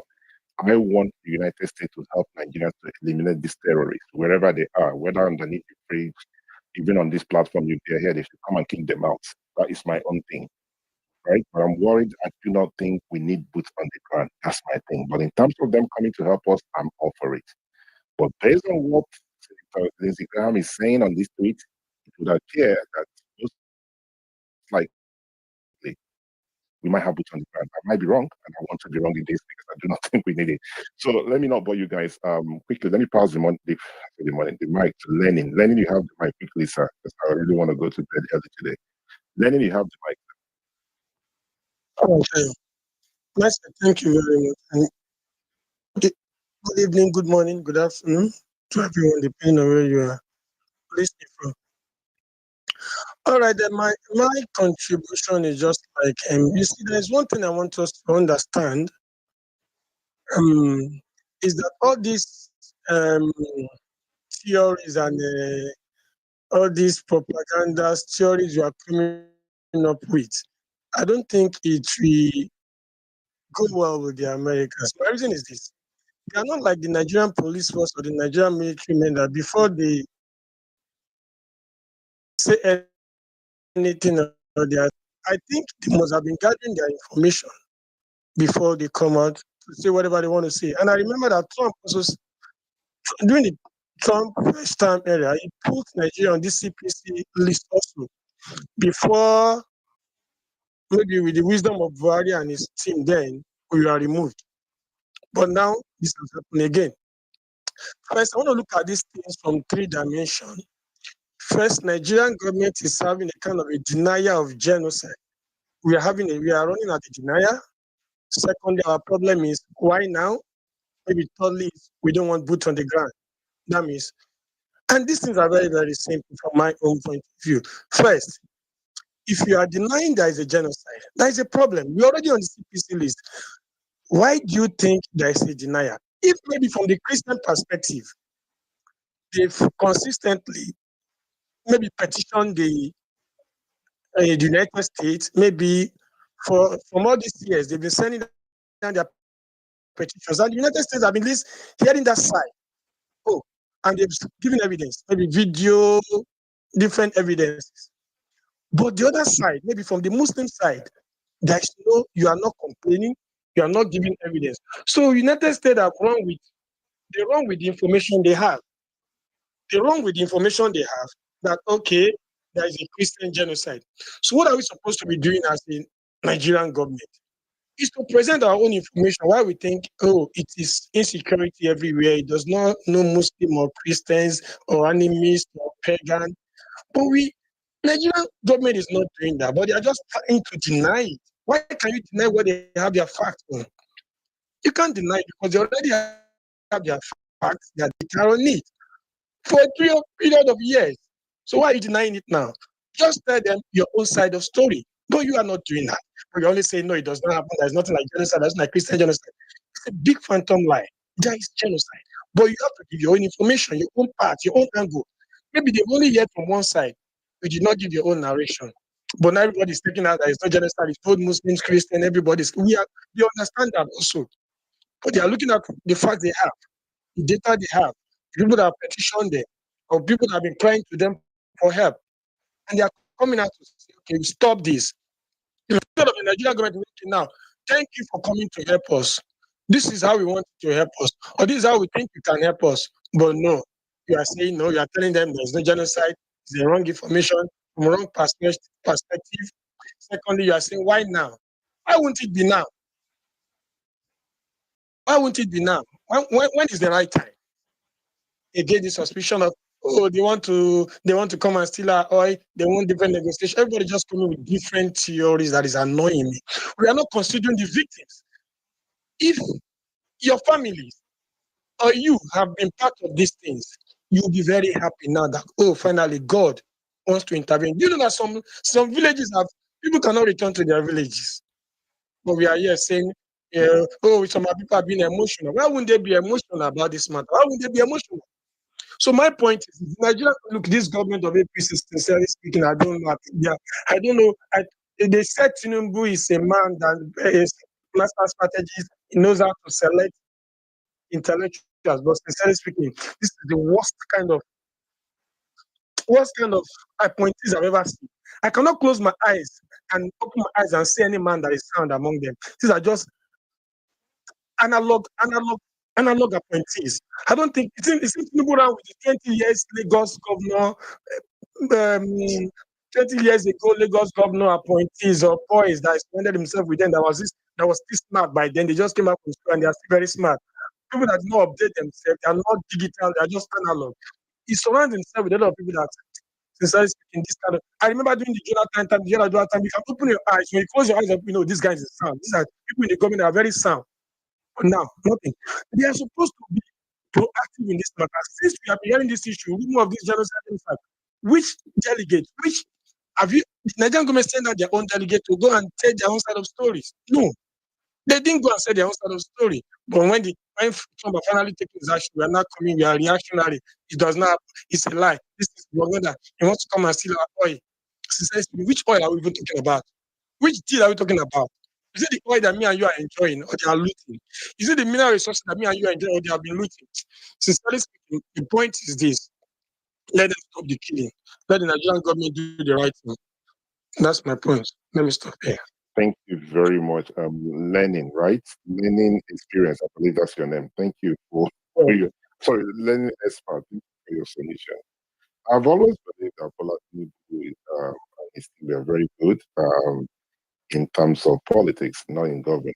But it has been proven now that they are good in Nigerian local politics, not geopolitics. That's what it is. It has proven that they have nothing out there. That's absolutely nothing there. Because when this thing happened on the night, it's been there for over since 2020, right? So yes, we still have been following this for a long time. But when Ted Cruz reproduced this bill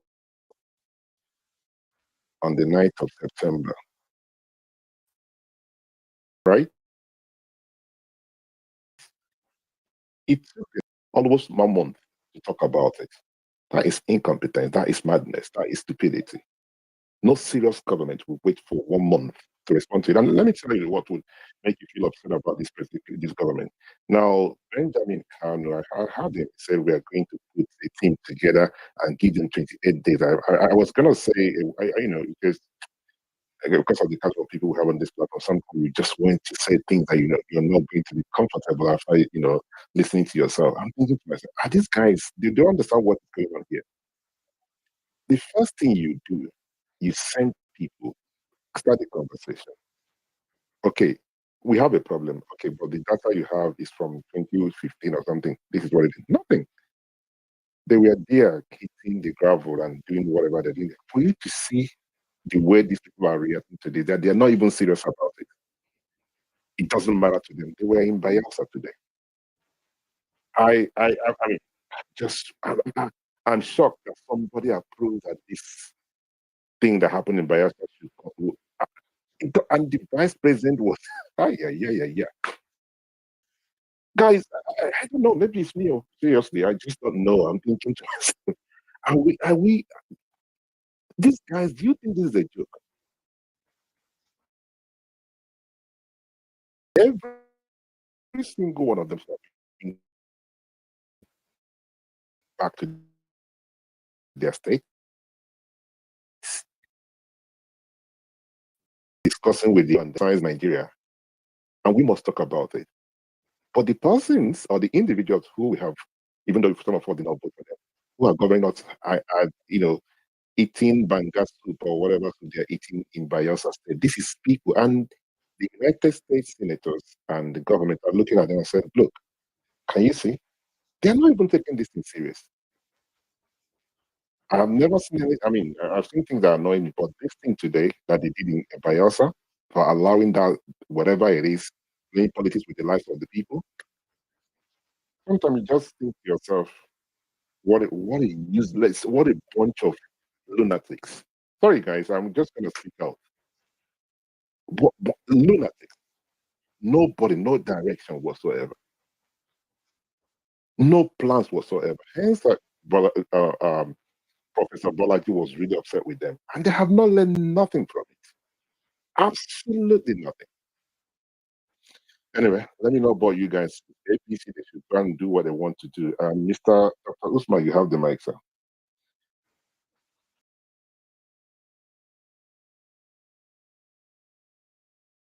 Sorry, Dr. Usman, you have the mic. Yeah, Mindset, can I speak in 10 minutes from now, please? If I'm still here, I'll raise my hand. If I'm still here in 10 minutes, because I'm not here, I don't want to stay late today. But we'll see what happens. Justice, please go ahead, sir. Yeah, Mindset, your last submission really cracks me up. Sometimes it's good to release this your personal thoughts, because in a way you speak from the heart, and you're not very far away from the truth, honestly. But anyway, yeah, this is hard talk. Yeah, Mindset, on the current situation of things, I would honestly say that it is high time that the US actually intervened. Okay, now the US has what it calls to deter and degrade. I think that is essentially or fundamentally what Donald Trump is looking at right now. Because look at how Riley Moore, the rep member Riley Moore, dealt with Conquest today with his post, trying to all sound nationalistic and patriotic about Nigeria. In one breath, you say Nigeria is a sovereign nation and our affairs remain internal, and we're not supposed to be uh, we shouldn't have people compromising our internal security. In another breath, the same man is saying, "Oh well, the international community should help us with cutting edge technology." If I am to paraphrase that his monologue, that's his statement. But of course, this is a man who, under his leadership, signed the Sharia law in Kano State. A lot of people didn't know this until a Republican in the US Congress actually made this public. So you see, mindset, we're dealing with an America that has intelligence. Let's not kid ourselves. These people know the internal workings of Nigeria more than the people that live in Nigeria themselves. So when I talk about to deter and to degrade, that is clinically, I think, what President Trump is probably looking at. I do not, well, really see a boots on the ground. America does not go into people's warfare, especially when they don't have a dog in the race. What the U.S. government is essentially trying to do is to let let the Nigerian government know that if you think you are so compromised that you cannot deal decisively with terrorists that are killing innocent Nigerians, both Christians and Muslims alike, we will step in with our technology, we will step in with our cutting edge um, gadgets and machines and do the needful. So I think as we speak, anybody who thinks that America does not have the maps and the hideouts of most of these criminal jihadist terrorists, that person would be a fool, really. So I am looking at to deter and degrade the terrorists who are actually causing trouble not only in Nigeria but in the entire sub-region.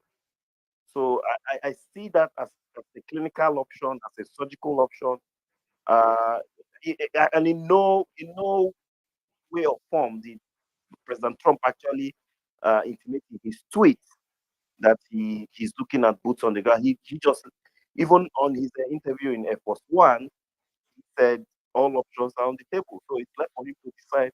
But do we really need that military intervention, air raids, gunfire, gun area firepower, to dismantle these criminals and these terrorists that have actually overwhelmed our Nigerian security architecture? The answer is absolutely yes. And again, Trump, mindset, really, I think it's just a matter of time. Just like you said, Lindsey Graham is one tough Republican that doesn't bluff. In fact, every current and past Republican member is in same footing with Donald Trump with this particular precision strike. And I think Nigeria is ripe for it. Our military, unfortunately, seems completely compromised. The government is so serious; they haven't shown any iota of seriousness with dealing with this matter.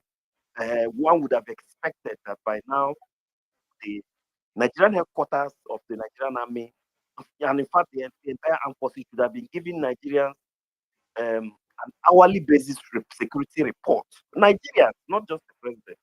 They have all they have to give us reports on what they have done so far since the threats about the foreign power having to step in.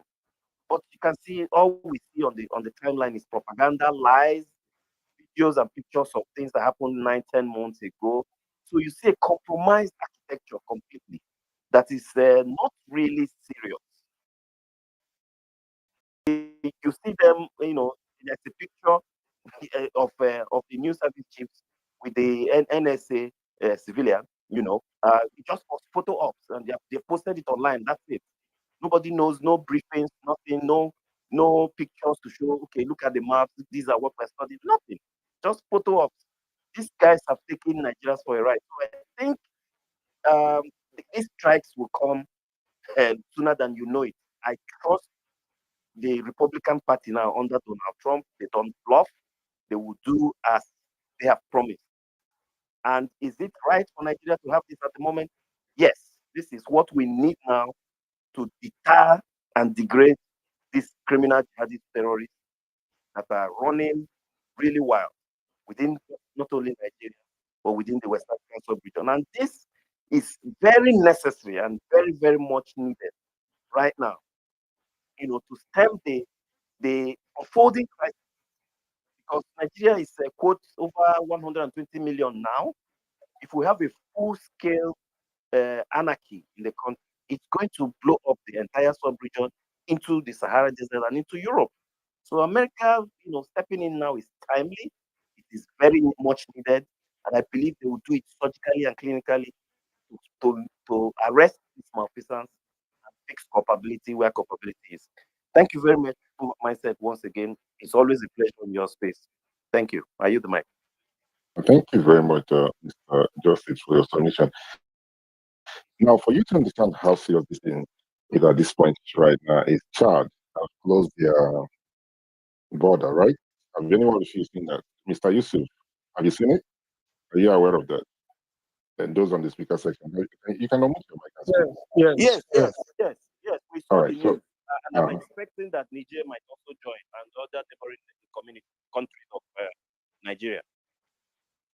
all right, so now Chad, that is a neighboring country to Nigeria, have closed their border, but the Nigerian governors went to Bayelsa to eat banga soup with plantain. I read the fish and plantain. I think that's right. Even including our vice president. Chad, a neighboring country, are taking this thing more serious than us. And you said these guys are normal. Let me speak like this guy. What's his name? The comedian. Are you normal? At least you guys don't know how to say this thing. I mean, you think it doesn't make sense.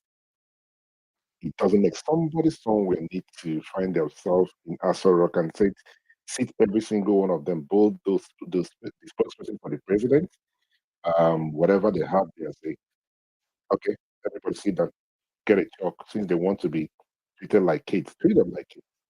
Take a chalk and get a blackboard and start writing how things will work. Daniel Bwala is doing a different thing. Bayo Managa is doing a different thing, and that person doing a different. It took these guys 12 hours to debunk what Sahara reporters posted out there. 12 good hours. That is madness. You know that the president is not going to deal with this guy. Why would it take you 12 hours? People are start flying the kite that this would happen. Actually, I hosted a space yesterday with a question mark. And the American government are looking at us, are looking at them, saying these people are not taking this thing serious. If they are here listening, because I know some of them are here listening, if you guys don't want to take this thing serious, maybe you think Donald Trump will reach a deal. Perhaps he will. Let me be the first person to tell you, Lindsey Graham is not somebody you toy with. Wherever he leans, that's where the GOP will lean. That's where they're leaning. So let this tell you guys that anything can happen at any moment, since we don't want to learn.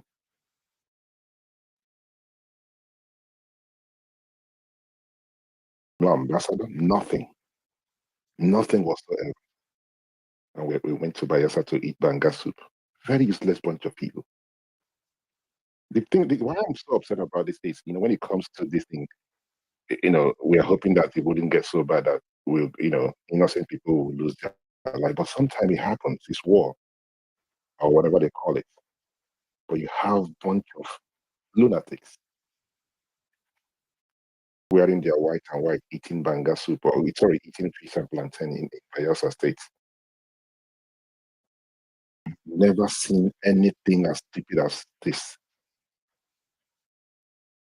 Your house is on fire. Goodness, we are different breed, though, seriously. I mean, I thought Bola Ahmed Tinubu is very good when it comes to strategy, but you see this one, these are the spores that his own strategy is local. They don't have nothing. Anyway, Dr. Usman, you have the mic. Yes, Mindset, thank you very much for hosting this. Good evening, everybody. So yeah, I'm following developments, and then I'm seeing how very quickly this thing is likely going to escalate. And you're very right, and so many of the speakers here have mentioned that. Sometimes I'm wondering why would the Bola Tinubu administration be this incompetent? They called Goodluck Jonathan incompetent, and on that basis, they maligned him, they pushed him out, they took power. But I've never seen an incompetent administration like this one. To be honest, how can you not have ambassadors almost 3 years into your administration? They have not seen that they have a very bad image in the EU. They have a very bad image with the United States and its own allies in North America. And now there is problem in the house. They've left it in the hands of Boala and Bayo Nanu to mess things up. And many people here are correct in the fact that if you are going to do a line by line analysis of the kind of people that are in this administration, then you'll be wondering, is it true that Tinubu is a master strategist? And they say, where is the strategy? Because strategy is beyond fixing an election. It's beyond scheming your way to get a ticket or to get announced as a winner. Now he's operating in a new territory, and it doesn't seem to be like Tinubu has understand the kind of job that he found himself in. He has transitioned from being the godfather of a state to the president of a country that has a lot of things at hand locally and internationally. I don't have anything against the foreign minister, but if you look at the foreign minister, he doesn't look like somebody who is really sound in diplomacy. The way he talks, body language, perhaps he has some CV somewhere in diplomacy. I don't know, but there are seasoned diplomats who know understand how international politics work that should be occupying that office. Now, if you look at the foreign minister of Buhari, as terrible as the Buhari administration was, that guy was a lot better than this current guy. Look at the appointments of Buhari, the nepotic and appointment that Buhari did, but on overall, they are more sound. It's a more sound team, more kind of focused, more professional team that we currently have. And the guy is not even interested in doing a reshuffle. Almost everybody who is there is just there. And now we can see we're dealing with a much more monumental problem. And the way I'm seeing it, Nigerians are polarized now. They are taking this issue, thinking that we're dealing with another APC PDP talking point or another North South 2027 talking point. This is not it.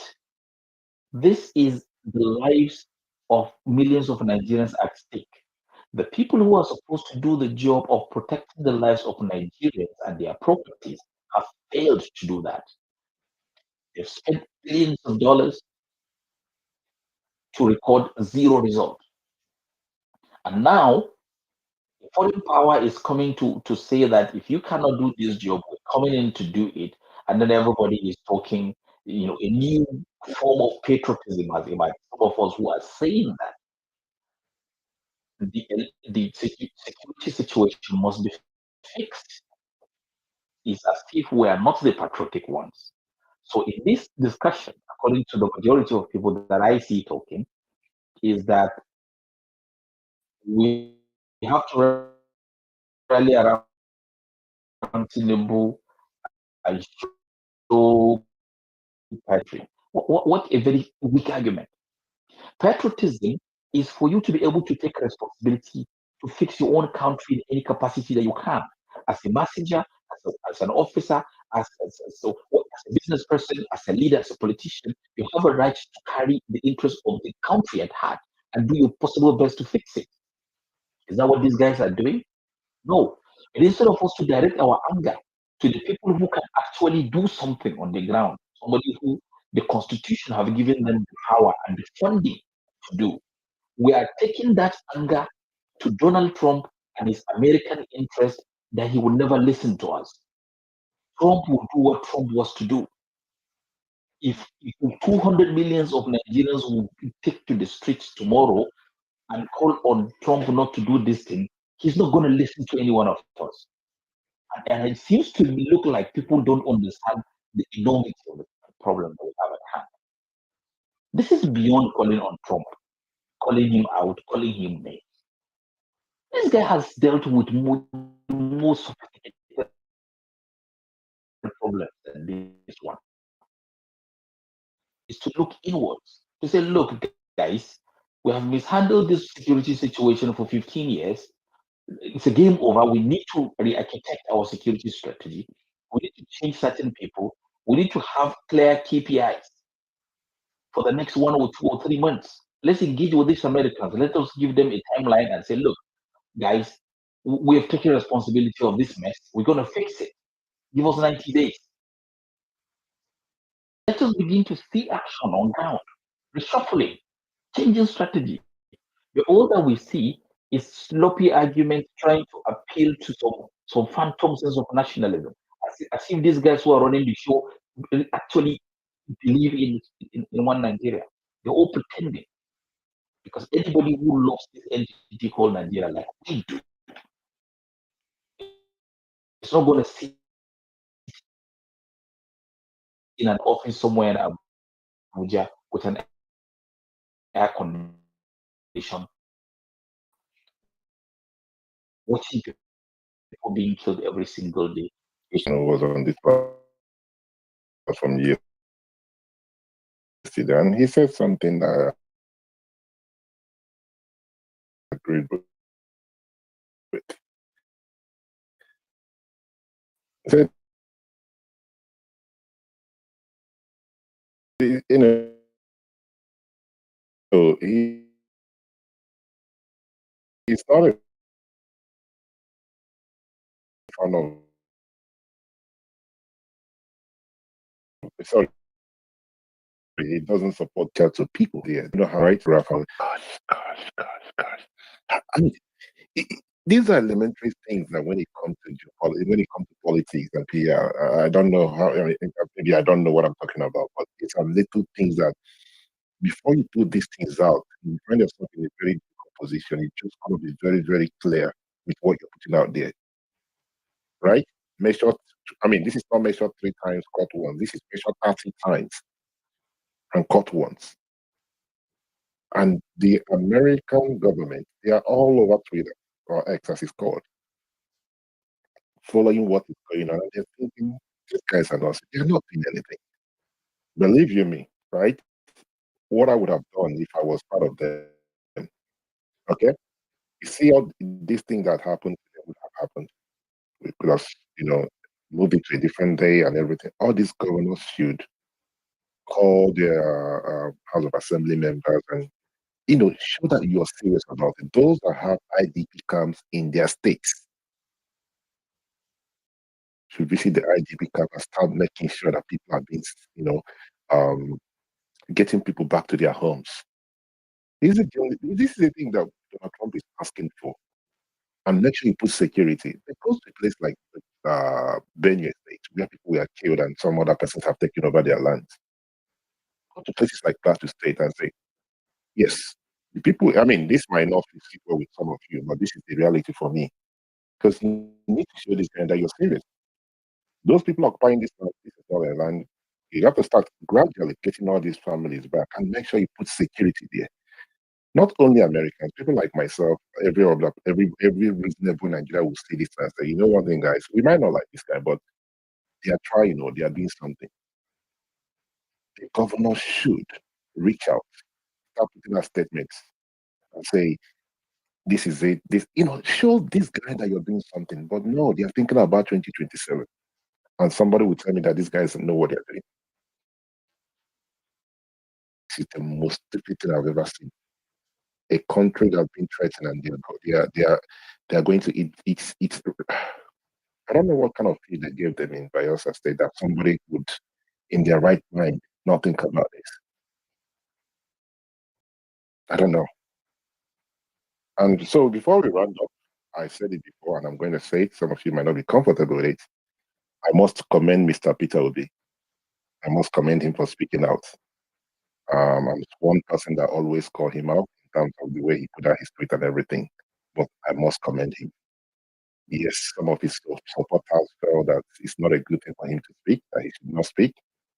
I was of the opinion a few days ago and that yesterday as well, I spoke with somebody, he asked me my opinion. I said, he has to speak. You cannot be a leader and you're shying away from, facing your responsibilities. And I must commend him for speaking out, right?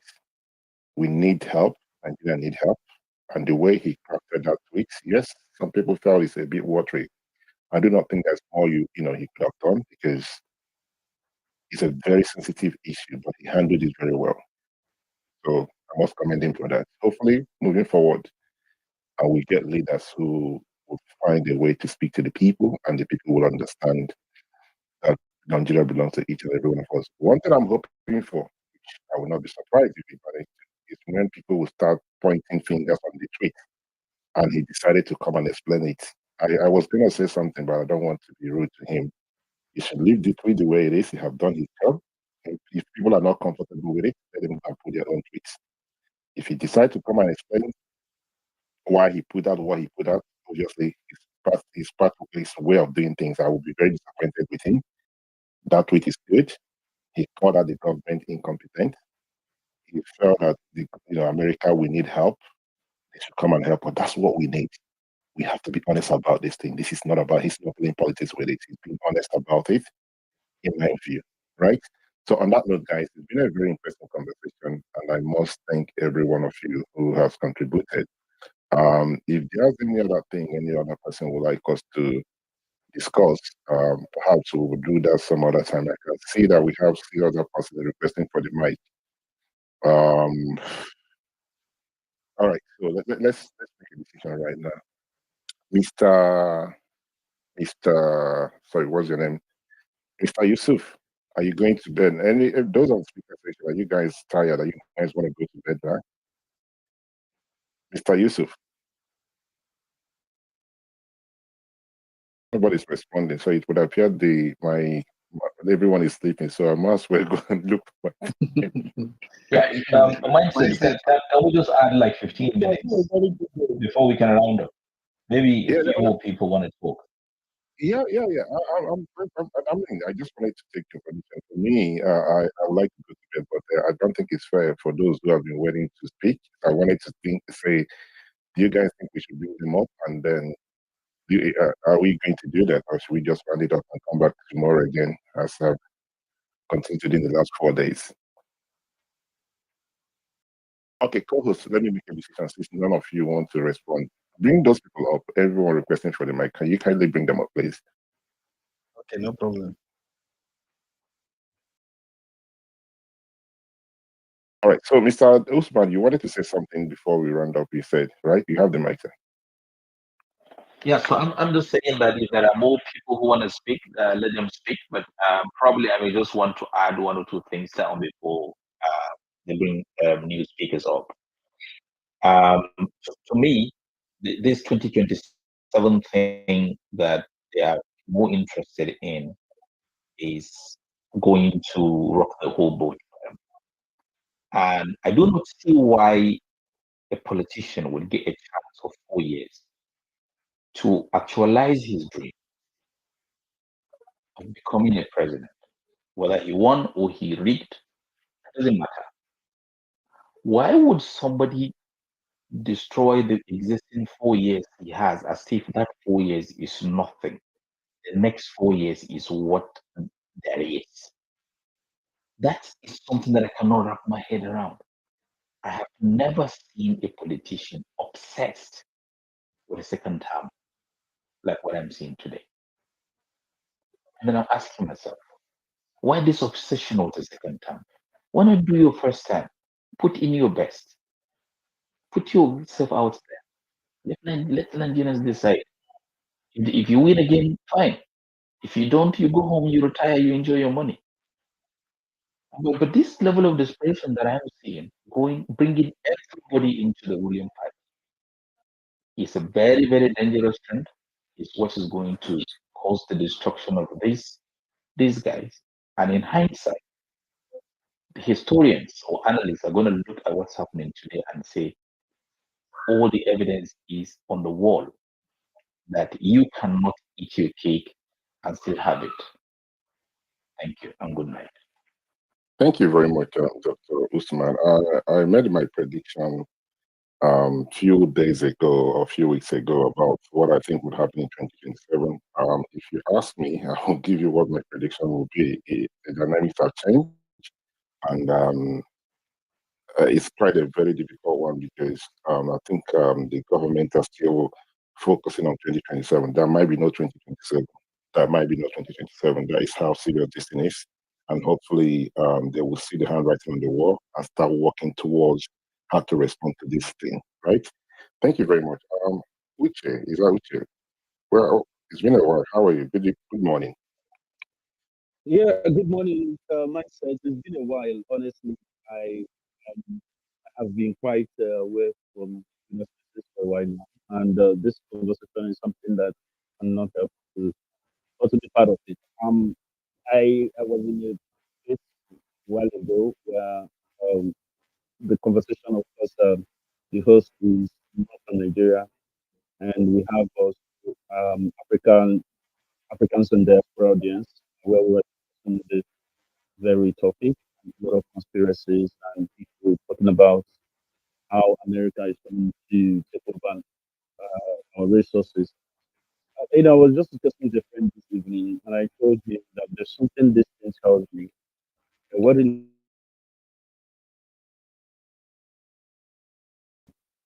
in Nigeria, it's something that if you witness what happened in 2015 and witnessing what is happening now, you understand clearly that Nigeria is a very important part of the country, especially the global south. And there are people somewhere who are uh, playing game, chess game with us. Um, so I look at what is happening from different perspectives.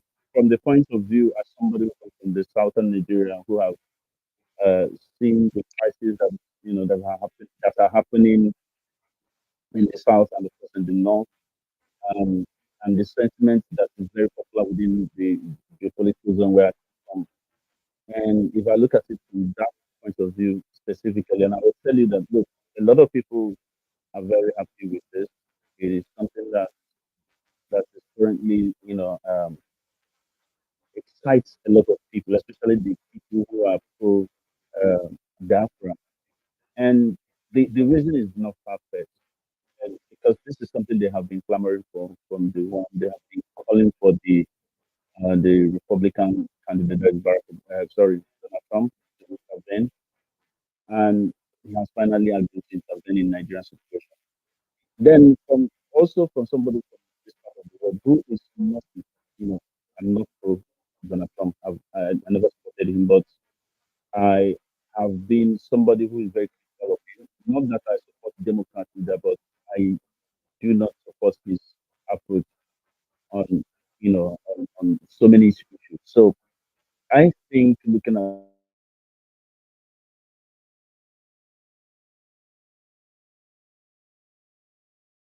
it,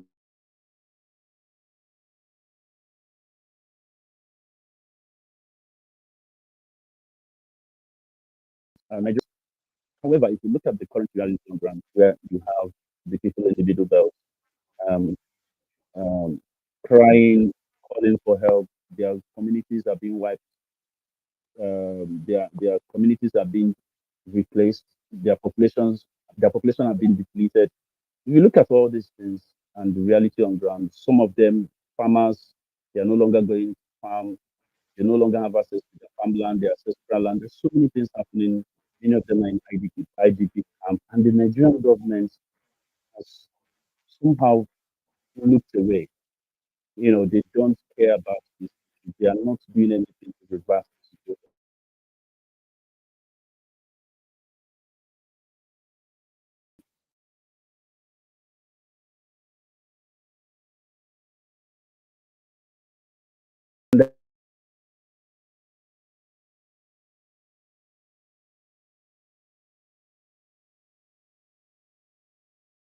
There's an question of this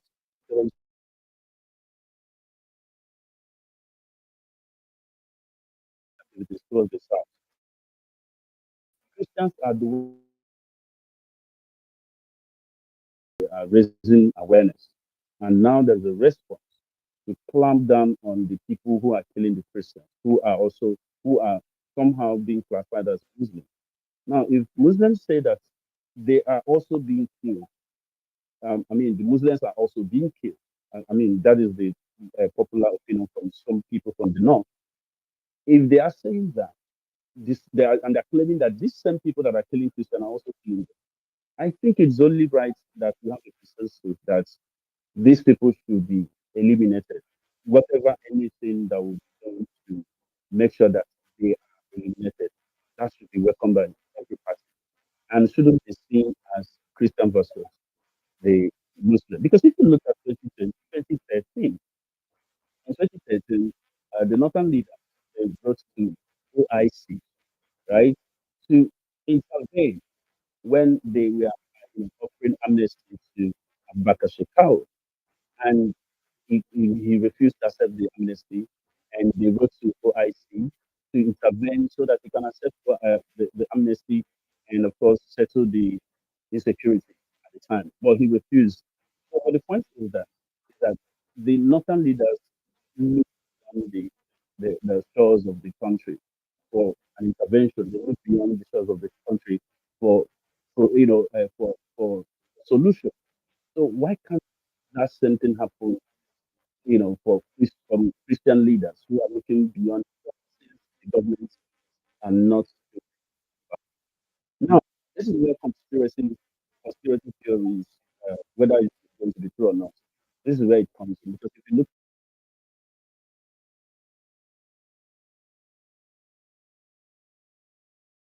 at embedded or where they've gone to and the activities and the post effect and all of that, and a lot of people are saying that, look, this is allowing them into Nigeria is very dangerous.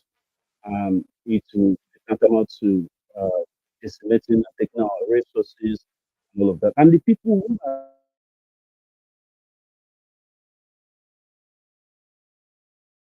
really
La la la.